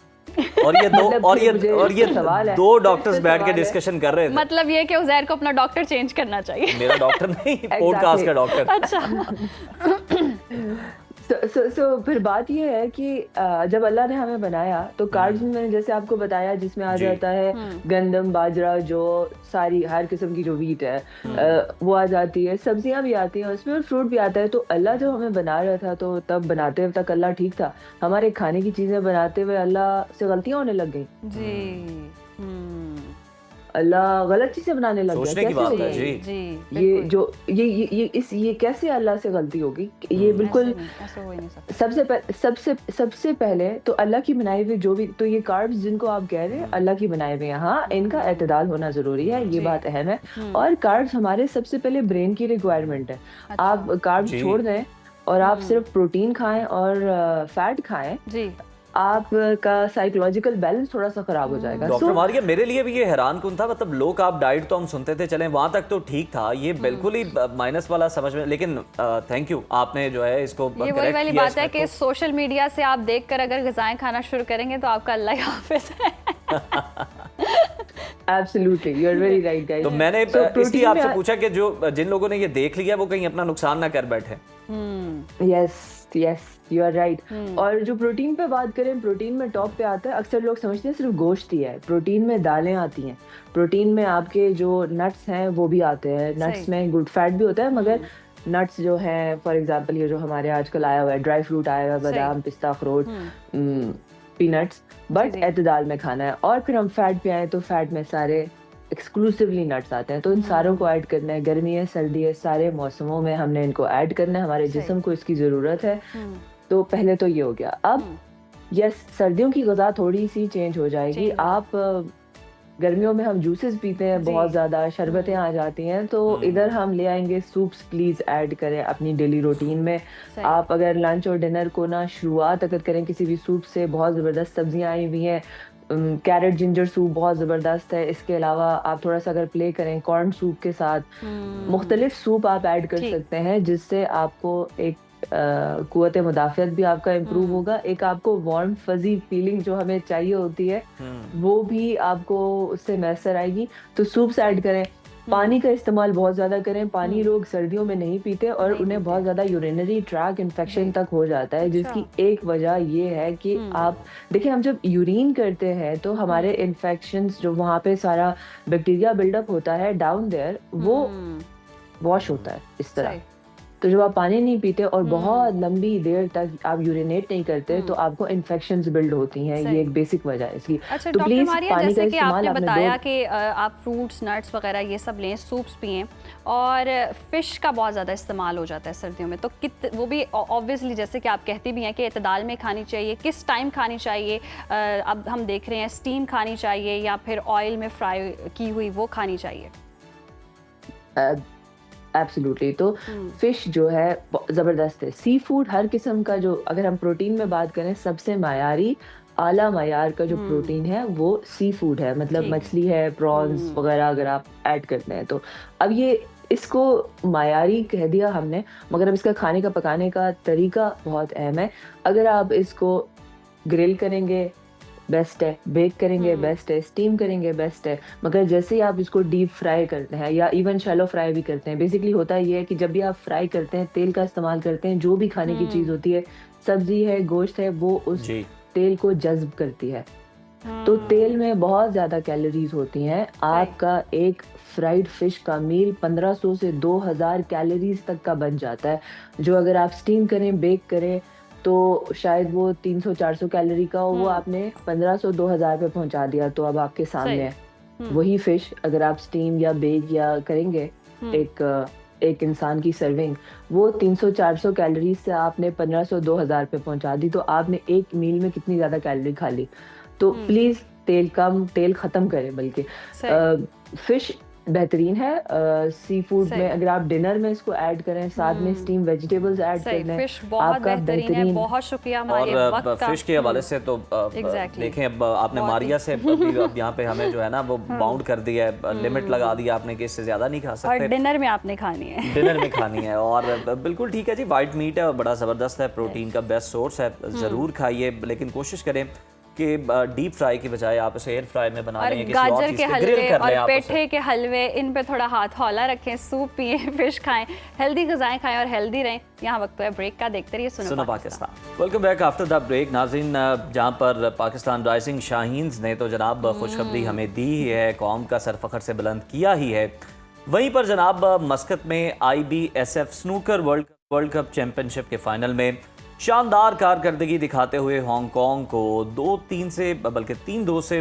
मात देकर टाइटल अपने नाम किया। पाकिस्तान की टीम में शामिल असद इकबाल और मोहम्मद आसिफ ने, जिन्होंने हांगकांग की जोड़ी नैन्सन वॉन और चो मैन को एक दिलचस्प और सख्त मुकाबले के बाद शिकस्त दी।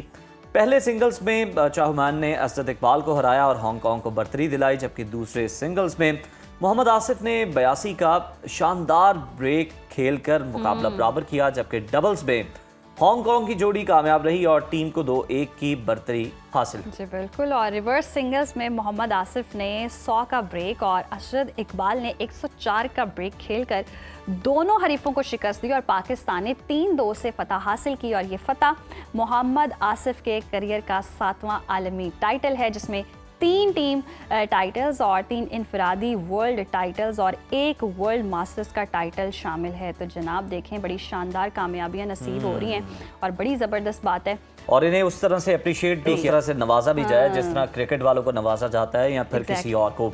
सोशल मीडिया पर जनाब हम देखते हैं कि वीडियोस बनाकर कमाना आजकल बहुत आम हो गया है। कुछ अफराद इसे फुल टाइम रोजगार के तौर पर अपनाते हैं, जबकि दीगर जुज़वक्ती या पार्ट टाइम ऐसा करते हैं। बज़ाहिर तो ये डिजिटल क्रिएटर्स की दुनिया बहुत ही ग्लैमरस, पुरकशिश नज़र आती है, लेकिन हकीकत अगर आप देखें तो वो काफ़ी मुख्तलिफ है।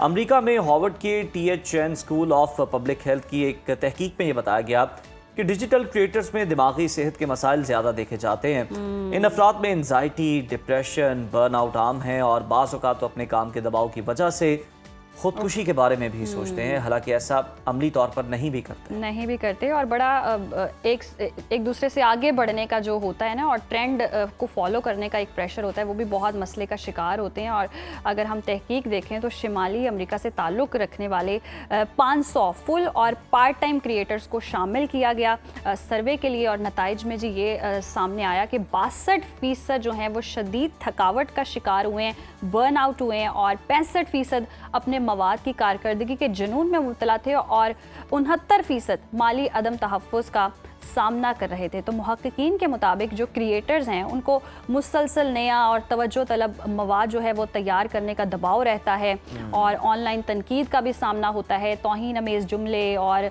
मुज़ाहका ख़ेज़ तबसरे उन पर बहुत ज़्यादा होते हैं, जिसका जी दिमागी तौर पर बहुत ज़्यादा असर होता है और मनफी असर होता है। और इसके अलावा ज़ाती और ऑनलाइन ज़िंदगी के दरमियान तवाज़ुन बरकरार रखने में बहुत ज़्यादा मुश्किल होती है, जो मज़ीद ज़हनी दबाव पैदा करती है, जिसके नतीजे में हम देखते हैं सोशल मीडिया क्रिएटर्स जो होते हैं वो माली और समाजी दबाव के साथ साथ दिमागी सेहत में भी बहुत ज़्यादा हम देखते हैं मुतासिर हो रहे होते हैं, जिसका उनको बहुत ज़्यादा ख्याल रखने की ज़रूरत। बिल्कुल, और ये सारी चीज़ें तो अपनी जगह पर मौजूद हैं ही। आज एक और हम मसले के हवाले से बात करने जा रहे हैं, और दुनिया में लाखों ख़वातीन की ज़िंदगियों को ये मसला महम मुतासिर कर रहा है जी, और बहुत ज़्यादा हम देखते हैं कि इस तरह के केसेस भी बढ़ते जा रहे हैं। पाकिस्तान समेत दुनिया भर में 25 नवंबर को ख़वातीन पर तशद्दुद के ख़ात्मे का आलमी दिन मनाया जाता है, और ये दिन सिर्फ अदाद शुमार की याद दहानी नहीं है, बल्कि हर औरत के हुकूक, तहफ़्फ़ुज़ और मुआशरती ज़िम्मेदारी के बारे में शऊर बढ़ाने का मौका है। और इस टॉपिक को शामिल करने का भी हमारा मकसद यही है कि हम मज़ीद इस चीज़ को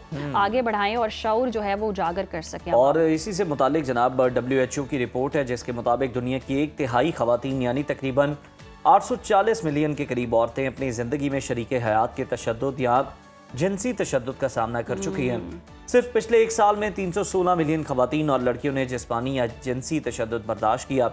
ये आदादो शुमार याद दिलाते हैं कि तशद्दुद के खिलाफ आवाज़ बुलंद करना हम सब की जिम्मेदारी है, क्योंकि महफूज औरत महफूज माशरे की बुनियाद है। इसी अहम और सेंसिटिव टॉपिक पर बात करने के लिए हमारे साथ मौजूद हैं, कुछ ही देर में हमें ज्वाइन करेंगे रिलेशनशिप कोच एजाज बुखारी साहब, जो बताएंगे कि घरेलू और माशरती ताल्लुकात में ख़वातीन के तहफ़्फ़ुज़ के लिए मर्दों का क्या किरदार होना चाहिए, उनकी ट्रेनिंग कैसे हो सकती है। और साथ ही साथ इस्लामाबाद स्टूडियो से हमें ज्वाइन कर रही हैं मारूफ वकील हैं सिद्रा सदोज़ई साहिबा, और कानूनी और समाजी नुक्ता नज़र से ख़वातीन पर तशद्दुद के मसले और इसके हल पर रोशनी डालेंगी। तो सिद्रा, आपको हम वेलकम कहते हैं। सबसे पहले तो अगर हम देखें तो ये किस कदर ज़रूरी है कि तहफ़्फ़ुज़ देने के लिए जो इक़दामात हैं ख़वातीन को, चाहे वो घर में हैं या बाहर हैं, वो उनको कितना ज़्यादा बढ़ाना चाहिए, कितना ज़्यादा इन्हेंस करना चाहिए, और जो अभी तक जो इंतज़ामात हैं क्या वो काफ़ी हैं, आप समझती हैं? आपने ना WHO की एक रिपोर्ट का जिक्र किया था अपने गुफ्तगू के दौरान, तो यहाँ पे मैं एक चीज़ मेंशन करूँगी कि देखिए बहुत सारे केसेस जो किसी भी रिपोर्ट का हिस्सा बनते हैं वो रिपोर्टेड केसेस होते हैं, और रिपोर्टेड केसेस वो वाले केसेस होते हैं कि जिनके अगेंस्ट आवाज़ उठा दी जाती है। आए दिन हमारे माशरे में या दुनिया के हर माशरे में बहुत सारे केसेस ऐसे होते हैं जो रिपोर्टेड नहीं होते किसी भी वजूहात की बिना पे, जैसे किसी सोशल स्टिग्मा की वजह से, टबू की वजह से या फैमिली प्रेशर की वजह से केसेस को दबा दिया जाता है। यानी कि वो केसेस जो अनरजिस्टर्ड चले जाते हैं। हर खातून दुनिया में, हर खातून जिंदगी में किसी ना किसी अपने मरहले पे कम से कम एक मर्तबा जो है वो वायलेंस का शिकार हुई है, एक दफ़ा हरासमेंट का शिकार हुई है। चाहे आपको वायलेंस आपके इंटीमेट रिलेशनशिप से मिला है, चाहे आपको वायलेंस अपने सिबलिंग्स के से मिला है, चाहे आपको हरासमेंट जो है वो अपनी फैमिली के अंदर फेस करनी पड़ी है या अपने वर्क प्लेस पे फेस करनी पड़ी है। हम नहीं कह सकते कि दुनिया की कोई खातून जो है वो इन तमाम मसाइल का शिकार नहीं हुई। सो बहुत सारे आप देखें कि 90% लोग तो इस चीज़ को रिपोर्ट भी नहीं करते। सेकेंडली, आपने बात की कि क्या हमारे पास जो है वो इतने वो स्टेप्स मौजूद हैं कि जिसके तहत हम जो है सेफ गार्ड कर सके। कॉन्स्टिट्यूशन ऑफ पाकिस्तान का आर्टिकल 25 सब आर्टिकल 2 हर इंसान को without discrimination of the sex and gender safety का प्रोटेक्शन देता है। और जहाँ तक बात हमारी आती है ख़वातीन की सेफ्टी के हवाले से, हमारे पास प्रोविंशियल लेवल के ऊपर और हमारे पास फेडरल लेवल के ऊपर यानी नेशनल लेवल के ऊपर बहुत सारी लेजिस्लेशंस मौजूद हैं, जिसके अंदर वर्क प्लेस हरासमेंट्स मौजूद हैं, एंटाई उसके अगेंस्ट जो है हमारे पास प्रोटेक्शंस मौजूद हैं। हमारे पास डोमेस्टिक वायलेंस के अगेंस्ट भी लेजिस्लेशन मौजूद है। यानी एक औरत अगर घरेलू तशद्दुद का शिकार हो रही है, और तशद्दुद का मतलब ये नहीं है कि आपने उसको मारा है, निशान पड़ गया है तभी वो तशद्दुद कंसिडर होगा। तशद्दुद का वाज़ेह मतलब ये है कि आपने उसको किसी किस्म का इमोशनल डैमेज दिया है, गालम गलोच की है, जहनी दबाव दी है, गलत अल्फाज इस्तेमाल किए हैं, तानाजनी की है उसके साथ, या फिर आपने उसको किसी भी हवाले से बुलिंग की है। सिद्रा, इसकी डिटेल की तरफ भी आपकी जानिब आएंगे और आइन और कवानीन के मुताबिक क्या चीज़ें मौजूद हैं और क्या ख़वातीन के राइट्स हैं, इस पर भी डिटेल में बात करेंगे। बुखारी साहब की तरफ चलते हैं। बुखारी साहब, जिस तरह से हम देखते हैं आए रोज़ घरेलू तशद्दुद के वाक़यात जो हैं वो देखने में आते हैं सोसाइटी में, तो मुआशरती और घरेलू ताल्लुकात में आप क्या समझते हैं, ऐसे कौन से रवैये होने चाहिए जो ख़वातीन के लिए तशद्दुद के इम्कानात बढ़ा देते हैं, और ऐसे कौन से रवैये होने चाहिए जो कम करें इस तरह के मामलात को? मैं बहुत शुक्रगुजार आपका कि आपने मुझे इस मौजू पर गुफ्तगू करने के लिए दावत दी है। मैं आपसे कर्ज करूं कि जब कभी भी आपके यहाँ आना होता है, मैं एक बात हमेशा आपसे अर्ज करता हूं कि हमें अवेयरनेस की जरूरत है। जब तक आगाही नहीं होगी, जिस तरह मैडम फरमा रही हैं कि कवानीन तो मौजूद हैं लेकिन आगाही नहीं है। अब देखिए, हमारे यहाँ जो फाइनेंशियल अब्यूज है ये कोई कम नहीं है। हमारे यहाँ स्टॉकिंग को देख लें तो ये कोई कम नहीं है, क्योंकि वक्त के साथ साथ चीजें बदल रही हैं। सिर्फ सेक्सुअल अब्यूज हमारे यहाँ ज्यादा हाईलाइट जरूर हो जाता है, जो साइकोलॉजिकल अब्यूज है। अब देखिए, मैं तो ये समझता हूँ कि अगर बनसवर के एक दुल्हन अपने पति के सामने, अपने खावन के सामने आई है और अगर उसने उसकी तरफ नजर भर के नहीं देखा, मैं तो इसको भी अब्यूज समझता हूँ। तो वो किसके लिए संवर के आई थी? वो उसी के लिए तो संवर के आई थी।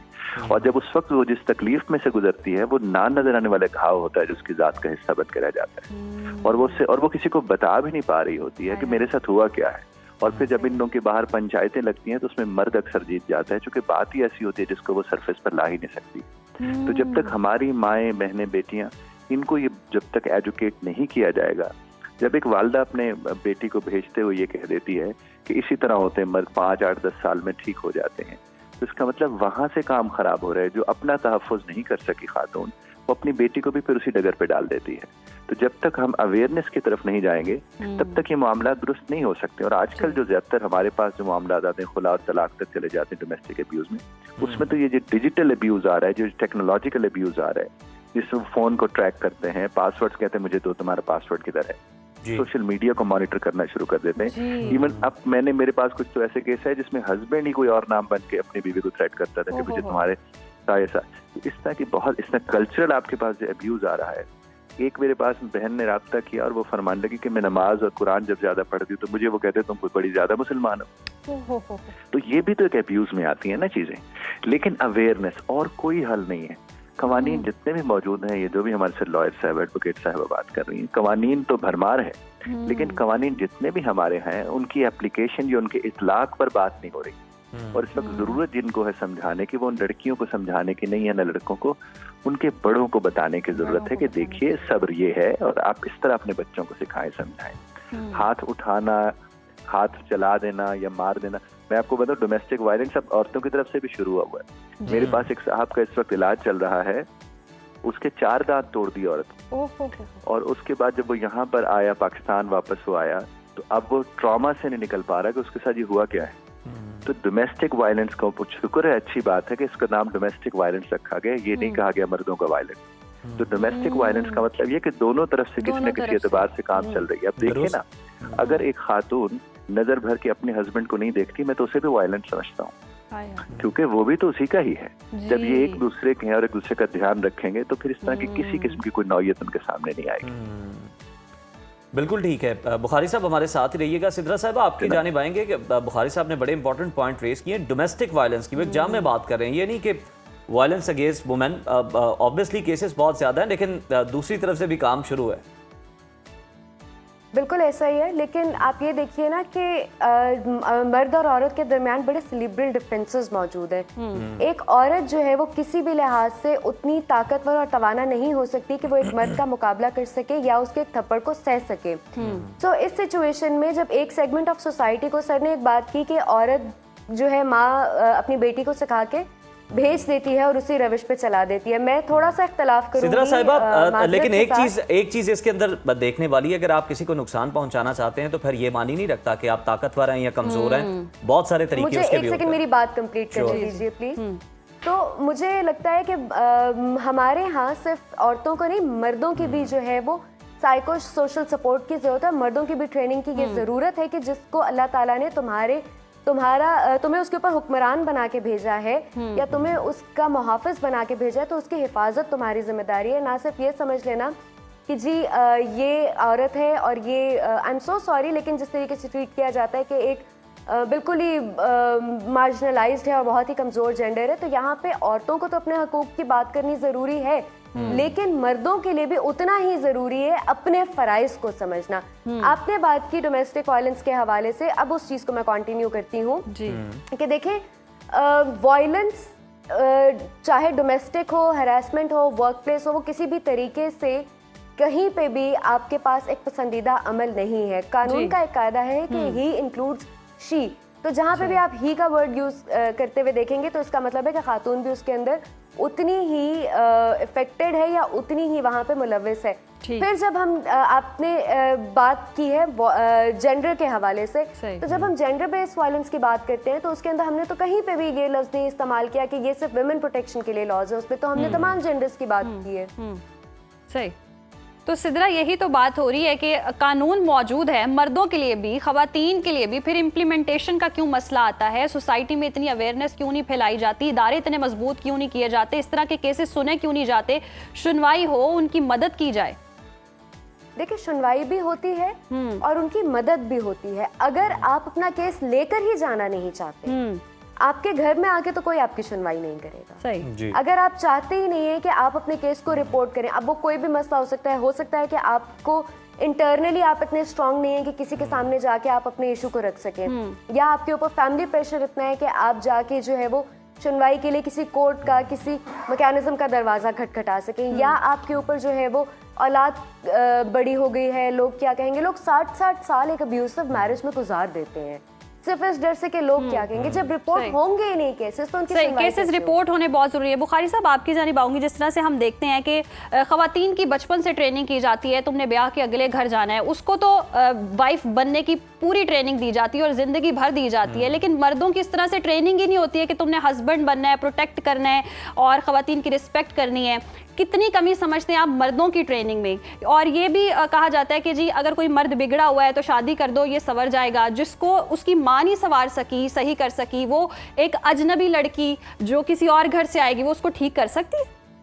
जी, बहुत अच्छा सवाल है। सेंटर समझा जाता है। बुखारी साहब, जी बुखारी साहब से ही मेरा क्वेश्चन है। जी मैं आपसे अर्ज करूं कि देखिए, मैं तो बरस से ये कह रहा हूँ कि जिससे महफूज करना है उसकी तरबियत की जरूरत है। हमारे यहाँ जिसको महफूज करना होता है उसकी तरबियत होती रहती है, तो ये बहुत ज्यादा जरूरी अहम मामला है। लेकिन बात यह है कि फिर तरबियत उसकी कौन कर रहा है। देखिए, जब माँ अपने बेटे को बताएगी ना कि बेटा बहू क्या होती है, बीवी क्या होती है, मामलात क्या होते हैं, सूरत हाल बहुत देखिए बहुत नर्म लोग होते हैं ये माएँ, ये औरतें, इनका काम है कि उनकी मशक करवाना। अब देखिए, अगर बहन के साथ उसने बुलिंग एटीट्यूड दिया था तो ये माँ का काम था उसे बताता कि बेटा बहन क्या होती है, औरत क्या होती है, उसकी अहमियत क्या होती है। इसी तरह बाप जो था, मैं तो हमेशा ये कहता हूँ, जिस घर में माँ बाप बहुत अच्छा आपस में निभाह कर रहे होते हैं, कभी आप उस घर के बच्चों से ये तवक्को नहीं करेंगे कि वो बाहर जाकर किसी भी अब्यूसिव चीज का हिस्सा बने। अब चूंकि मुआशरा इस तर्ज पर बन गया है, तो उसके बाद फिर आप और हम पीछे रह जाते हैं कि हम कहीं ना कहीं अवेयरनेस के ऊपर काम कर सकें। और अगर हम अवेयरनेस उनके अंदर लेकर आएंगे तो फिर सूरत हाल मुख्तलिफ होने के इम्कान हैं। दूसरी बात, मैं आपको यहाँ पर एक छोटा सा वाक्य मैं आपकी खिदमत में अर्ज करते चलूं, अगर आपके पास वक्त है तो कर सकता हूँ बात? जी बुखारी साहब कंटिन्यू कीजिए। जी, उसमें यूँ था कि एक साहब ने कहा कि किसी लिफ्ट के अंदर दाखिल हुए, यूं ही वो उसके अंदर दाखिल हुए तो क्या हुआ कि लिफ्टमैन ने कहा नंबर 4, लिफ्टमैन उठा के उन्हें बाहर फेंक दिया। जब उन्हें बाहर फेंक दिया उन्हें, तो उन्होंने कहा कि कानून में जब चले गए वो अदालत में, तो वो चूंकि जख्मी हुआ था वो शख्स लिफ्टमैन से, तो उसको लिफ्टमैन के खिलाफ कानूनी चाराजोई की तरफ चले गए। तो लिफ्टमैन ने कहा कि अगर ये मुझे 4 नंबर प्लीज कह देता तो क्या ही अच्छा होता, लेकिन मेरे लिए जो मेरे एहसासात का कचूमर निकला है उसके लिए कोई कानून नहीं, फिजिकल कानून जरूर मौजूद है। इसी तरह से जब एक खातून कहती है साहब से कि मैं तुम्हें छोड़ के चली जाऊंगी, अपने बच्चे खुद संभालो, तो साहब समझ लीजिए वो भी एक वायलेंस होता है, लेकिन उसके मुताबिक वो क्या जाकर किसी से जाकर कहेगा। तो वायलेंस दोनों तरफ से है। हाँ, मर्द की तरफ से ज्यादा साहब ने हाईलाइट भी होता है, सामने आ भी जाता है, लेकिन मेरी जान ये मौका है तो हमें कोशिश करनी चाहिए कि हम दोनों मौजूआत पे गुफ्तगू दोनों करें। मौजूआत पर बात करें, जनाब, और दोनों पहलू देखने चाहिए। बिल्कुल दोनों साइड्स देखनी चाहिए, पहलुओं पे बात करनी चाहिए। सिद्रा साहिबा, एक तो आप जो कोई कमेंट करना चाह रही हैं आप अपनी बात कंप्लीट कर लें, साथ ही लास्टली इस पर भी कमेंट कर दीजिएगा कि कौन से दबाव होते हैं, किस किस्म का खौफ होता है जिसकी वजह से ख़वातीन जो हैं इस तरह के वाक़यात को, तशद्दुद को रिपोर्ट नहीं करती हैं, और उनका हल क्या है ये भी बताइए। देखिए, दबाव आपके मेरे हम लोग जो एक सोसाइटी बना रहे हैं ना, वो हम जैसे लोगों का होता है कि जो लोग सफ़र कर रहे होते हैं वो ये सोचना शुरू हो जाते हैं कि मेरे पे गुजरी है तो वो क्या कहेंगे, उस पे गुजरी है तो हम आगे से कमेंट करना शुरू कर देंगे। So being living in a very judgmental society के जहाँ पे लोग जो है वो आपके ऊपर सिर्फ और सिर्फ आपको जज कर रहे हैं, और हर सिचुएशन में कहा यह जाता है औरत ज़बान दराज होगी, औरत ने ये किया होगा। मर्द को एक एज हासिल हो जाता है कि भाई वो मर्द है, बाहर से आता है, कमा के लेके आता है, थका हुआ होता है। जबकि आप ये देखिए कि औरत भी उसी सोसाइटी में बाहर से कमा के भी लेके आ रही होगी, घर के भी काम कर रही होगी, बच्चों की परवरिश भी कर रही होगी, संभाल भी रही होगी। हमारे यहाँ आपने मुझसे सवाल किया कि इसका हल क्या है। हमारे यहाँ कोई कॉन्सेप्ट नहीं है किसी मैरिज काउंसलर्स के पास या रिलेशनशिप काउंसलर्स के पास जाने का। देखिए, इमोशंस या इमोशनली हर्ट होना, जैसे हमारे जिस्म में तकलीफ होती है तो हम पेन किलर्स लेते हैं। तो आप ये देखें कि इमोशनल वेलबींग के लिए आप क्या कर रहे हैं। आप वेंट आउट नहीं कर रहे, आप किसी से बात नहीं कर रहे, आप कोई थेरेपी नहीं ले रहे। तो इसका मतलब ये है ना कि आपने उस चीज को बिल्कुल निग्लेक्ट कर दिया है। यानी कि बहुत ज्यादा जरूरत है कि कपल, इवन एक इंडिविजुअल जो है वो मेरा ख्याल है कि हर 6 महीने या 1 साल के बाद उसको चाहिए कि वो अपनी थेरेपी करवाए। सही, बहुत ज़बरदस्त कि अपनी थेरेपी करवाए। बुखारी साहब, लास्टली इस दिन की मुनासबत से आपके क्या कमेंट्स हैं, क्या पैगाम देना चाहेंगे उन मर्द ख़वातीन को जो इस तरह की चीज़ों का शिकार भी होते हैं या फिर कहीं ना कहीं इम्कानात मौजूद होते हैं कि अपने ताल्लुकात को इस तरह की सिचुएशन में डाल के ख़राब कर लें? ओवरऑल ही मुतशद्दिद रवैयों को हम डिस्करेज करें, उन्हें ख़त्म कर सकें।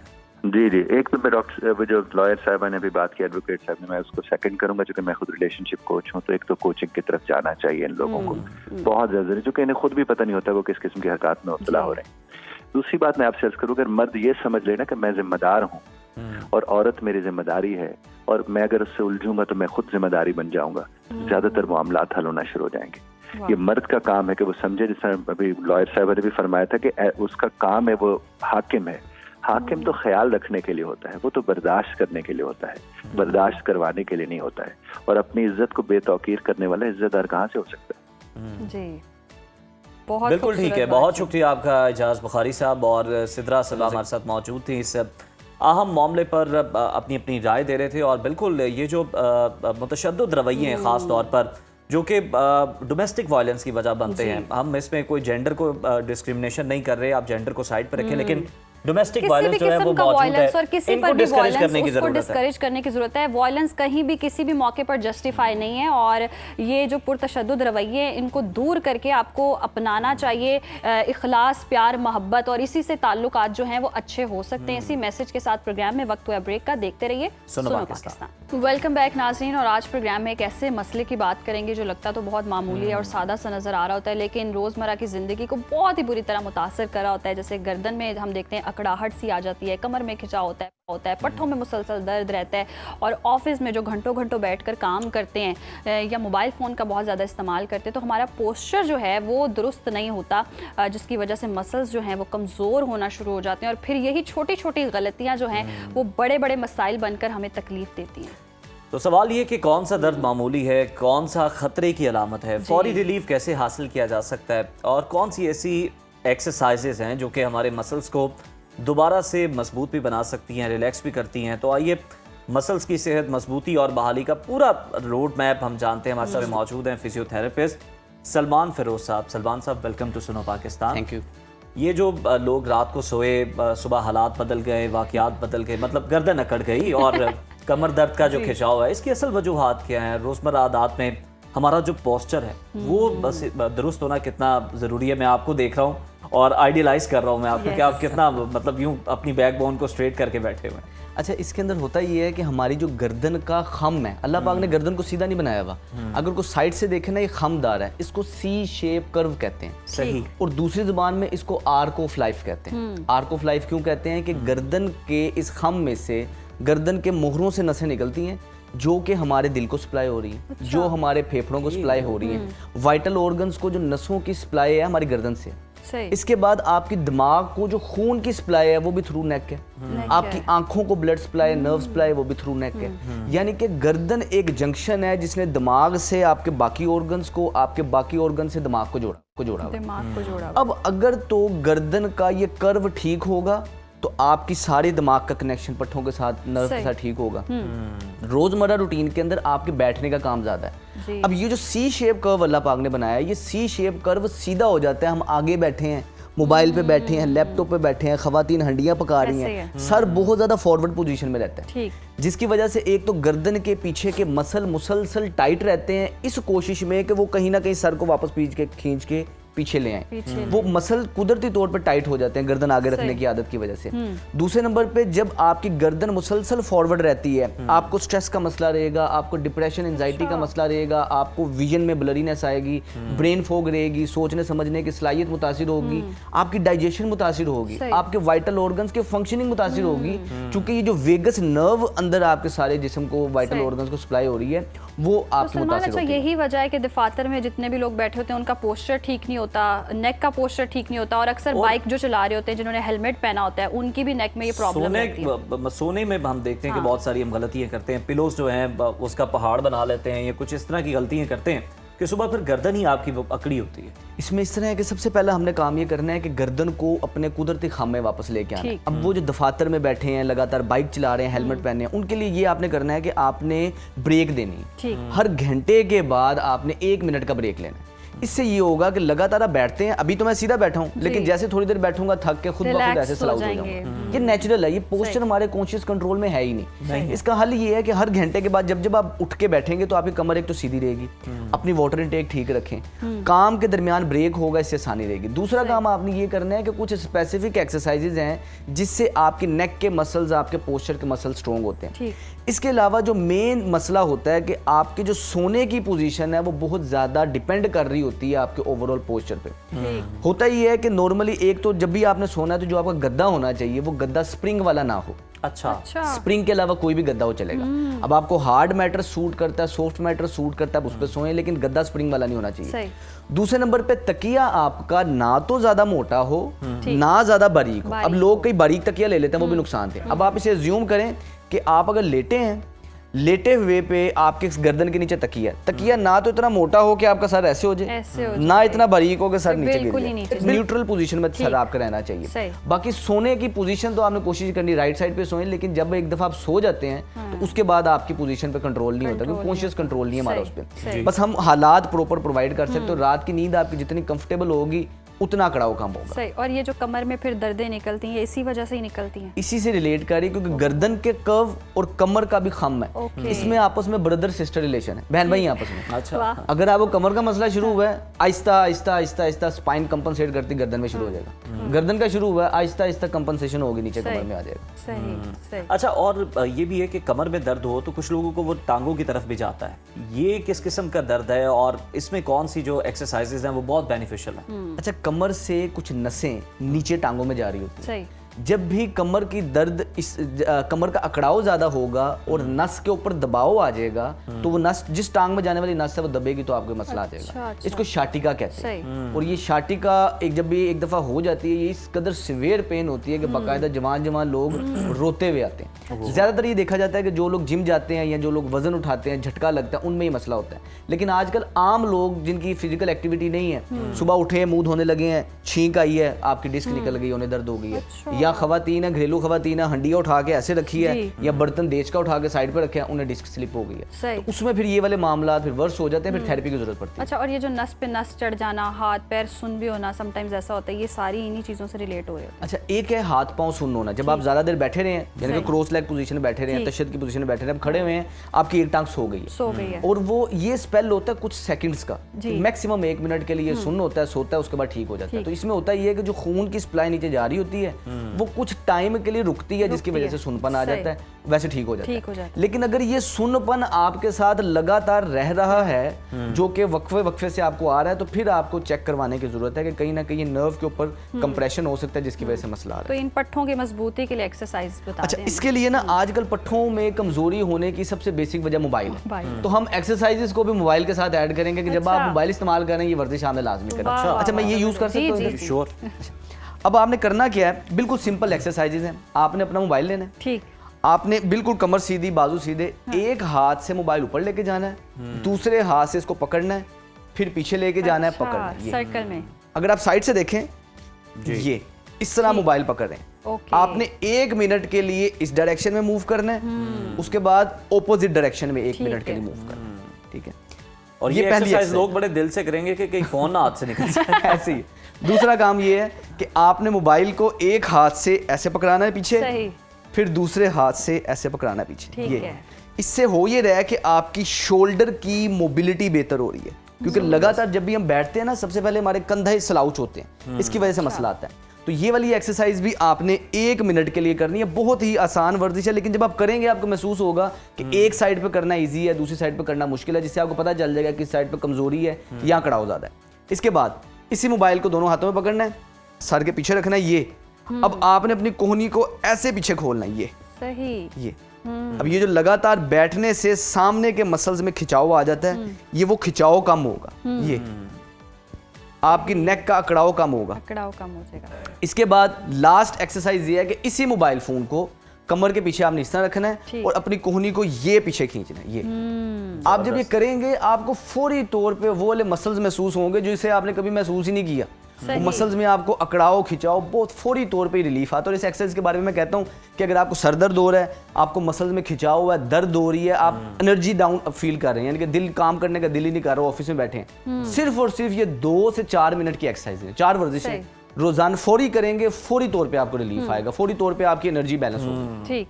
बहुत जबरदस्त है। थैंक यू सलमान, आप आ जाएं अपनी सीट पे वापस। अच्छा, और बड़ी खवातीन अच्छी और आपने मर्द दोनों ही exercises बताई। एक्सरसाइज कर सकते हैं। हाँ जी, हर जेंडर इसमें। और जो और ये हड्डियां- बताइएगा कि सलमान, एक ये भी बड़ी डिबेट होती है कि अगर एक तो एक्सरसाइजेस बहुत बेस्ट हैं मसल रिलैक्स करने के लिए, स्ट्रेच कर लें आप, जो भी कर लें, लेकिन टकोर जो है वो कहते हैं कि कोई कहता है कि ये ठंडी करनी चाहिए, कोई कहता है गर्म करनी चाहिए, किससे ज्यादा फायदा होता है? टकोर जो है ये मुफ्त की मेडिसिन है, यानी कि अगर आपको टकोर को सही तरीके से करना आता है ना, तो आपकी दर्दों की दवाई से जान छूट सकती है। अच्छा। सबसे पहले ट्रेंड ये था कि गर्म टकोर की जाती थी, फिर जैसे जैसे साइंस में मॉडिफिकेशन आई तो एक डॉक्टर है जिनका नाम है डॉक्टर गेब मर्किन, उन्होंने ये प्रिसाइज इन्होंने बताया कि सबसे ज्यादा बेहतरीन आपकी ठंडी टकोर है।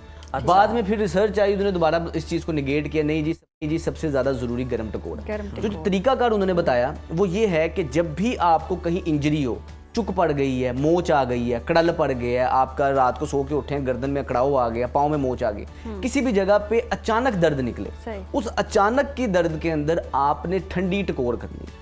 ठंडी टकोर का तरीकाकार ये है, जिस जगह पे भी आपको दर्द निकले, लेट्स सपोज गर्दन में अचानक दर्द निकली, मैं सो के उठाऊं, गर्दन में बल पड़ गया, अब आपने इस पर ठंडी टकोर करनी है। 10 मिनट के लिए दिन में 3 दफा टकोर करनी है, 10-10 मिनट के लिए बस। अच्छा, और 3 दिन के लिए आपने काम करना है, जब भी आपको अचानक से बल आया। अब आपने ठंडी टकोर के लिए या तो बर्फ तोड़ के क्रश करके एक शॉपिंग बैग में डाल लें, उससे कर लें, या आपको मिल जाता है जेल पैड, मिल जाता है मार्केट से, हॉट एंड कोल्ड पैड होता है, फ्रीज में रखें, हर घर में होना चाहिए वैसे। तो आपने जहां दर्द हुई आपने उधर लगा ली, अचानक से दर्द निकले।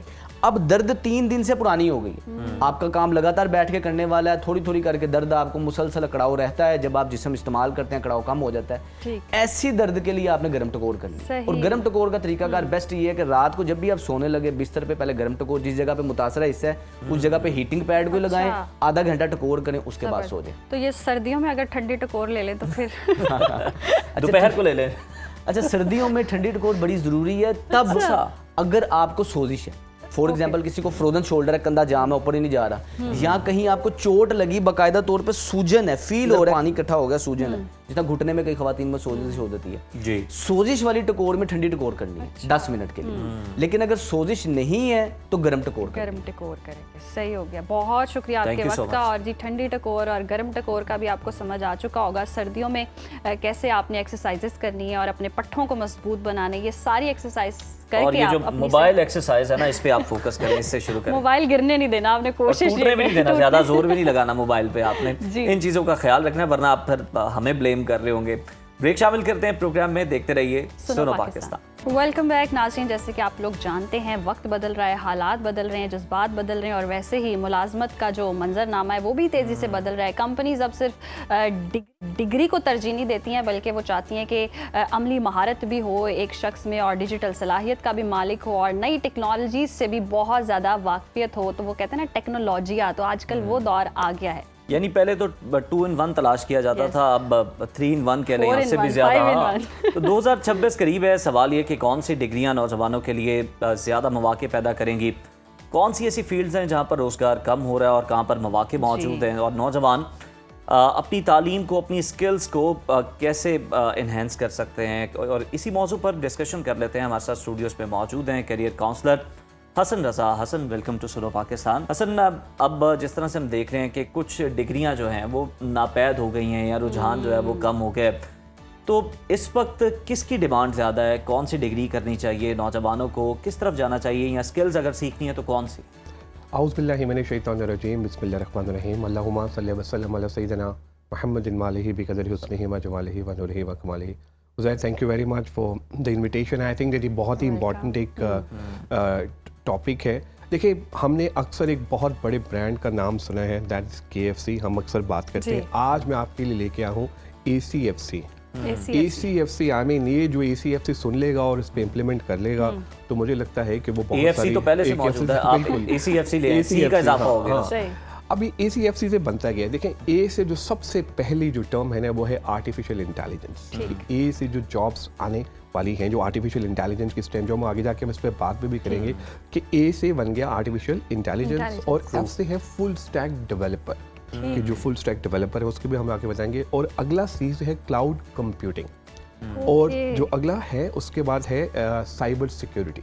तो ये 4 जो है ना, ये आपने अपने जहन में रखनी है कि भाई इसी से ही जो है वो हमारी चीज़ें जो है ना वो चलेंगी।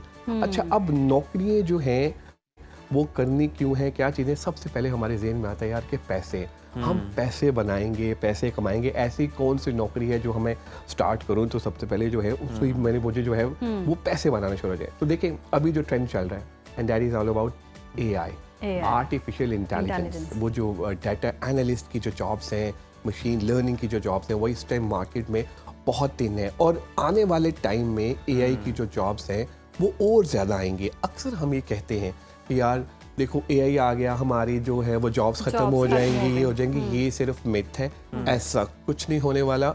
जॉब्स की स्टाइल चेंज हो जाएंगे, तरीक़ाकार चेंज हो जाएगा, डिफरेंट तरीके से आप जो इंडस्ट्री की जो डायनामिक्स हैं वो चेंज हो जाएंगे। आप देखें, जो टॉप लेवल कि जो हमारी ऑर्गेनाइजेशंस हैं, गूगल की आप बात कर लें, अमेजोन की बात कर लें, कौन सी है सबसे ज़्यादा जॉब्स? AI की। AI के सबसे ज़्यादा जॉब्स हैं, और वहाँ पर, और पाकिस्तान में भी अगर आप बात करें, देखें तो अल्हम्दुलिल्लाह वी आर अल्हम्दुलिल्लाह सुपर टैलेंटेड। उज़ैर, हम हम लोग कितने टैलेंटेड हैं। तो मुझे लगता है कि सबसे पहले AI, इसके ऊपर आपको काम करने की ज़रूरत है। जितने भी जो लोग आ रहे हैं, हमारे जो बच्चे हैं स्पेशली, वो अभी स्टार्ट कर रहे हैं, तो वो अपने जहन में ये रखें कि इस तरह से चीज़ें जो है ना करनी है। फिर सेकेंड, जैसे मैंने आपको बताया, फुल स्टैक डेवलपर।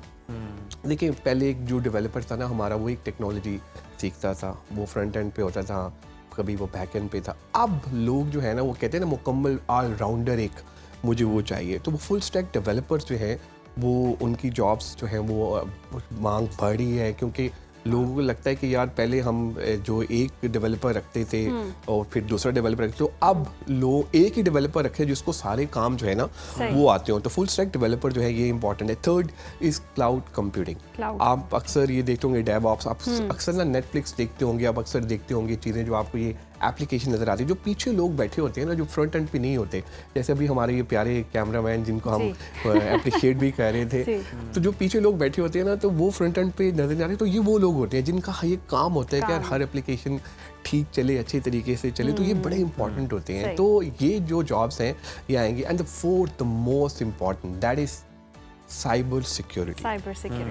हर जगह हर बंदे की ये मांग है कि यार मेरा डाटा लीक हो रहा है। अब मैं आपको लिटरली बता रहा हूँ ज़ैर कि हमारे यहाँ अभी थोड़ा अर्सा पहले एक बहुत बड़ी, बहुत अच्छी कंपनी, बड़ी तो नहीं मतलब मिड साइज़ कह लें हम, एक अच्छी कंपनी, उनका जो डाटा था ना वो हैक हो गया।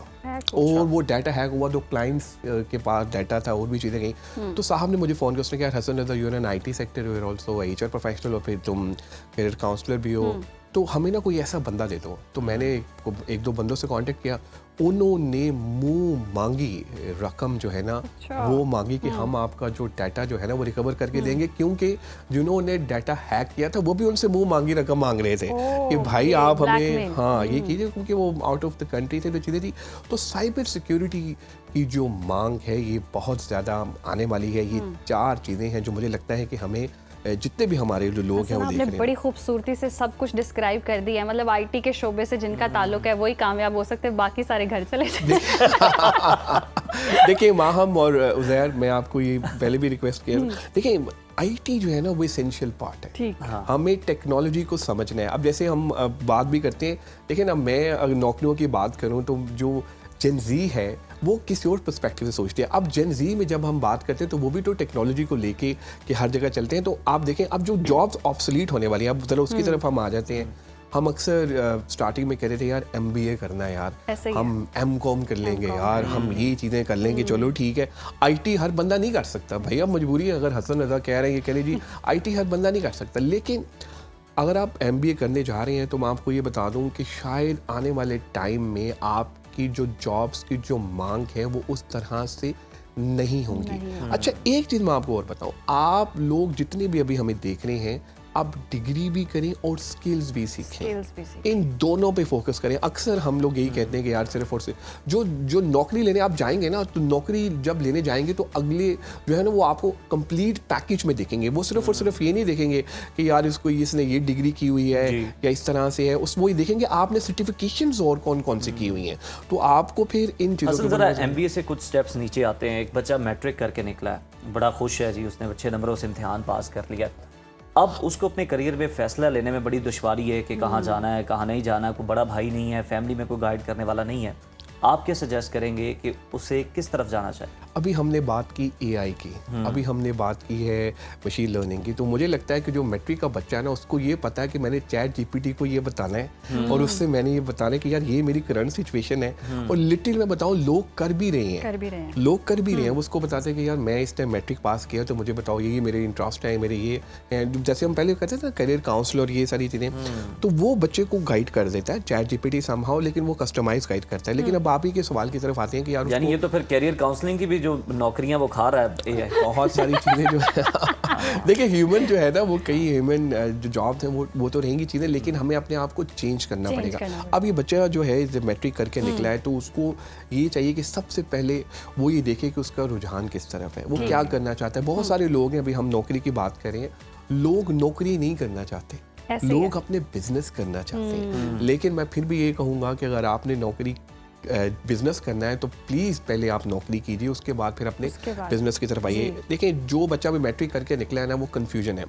3 चीज़ें मैं आपको बताऊंगा कि जो आपने करनी है। देखिए सबसे पहले अपना पर्सनालिटी टेस्ट जो है ना वो करवाइए, बहुत सारे पढ़े हुए हैं गूगल पे, वहाँ से आप कीजिए। फिर सेकेंड इज़ एप्टीट्यूड टेस्ट, कि आपका एप्टीट्यूड किस तरफ है, आपने जो है वो किस तरफ जाना है। ये चीज़ें जो है ना, ये आपको डिसाइड करवा देंगे कि यार क्या है। अच्छा, ये चीज़ें आपको किसी करियर काउंसलर के पास, किसी के पास जाने की जरूरत नहीं है। ऑनलाइन जाइए, वहाँ पर डिफरेंट टूल्स पड़े हैं, वो टूल्स के बाद आपको ये डिसाइड हो जाएगा क्या। लेकिन खानदान की तरफ से एक प्रेशर होगा कि देखो तुमने डॉक्टर बनना है, तुमने जो है ना लॉयर बनना है, तुमने पुलिस में जाना है, तुमने ये करना है। फिर एक प्रेशर सबसे ज़्यादा होगा कि बेटे हमने तुम पे बाहर इन्वेस्ट किया है, तुमने जो है ना हमें कमा कर देना है, ये करना है। तो बच्चा जो है ना उज़ैर, वो मैट्रिक में ही इतना प्रेशराइज हो जाता है चीज़ों को लेके कि वो क्लैरिटी उनके पास आती ही नहीं है। जो कोई होता है ना, इंटरनेट से देखा, किसी और को देखा, वो वहीं से अपना करियर स्टार्ट करते हैं। अच्छा, एक चीज़ और भी बता दूं,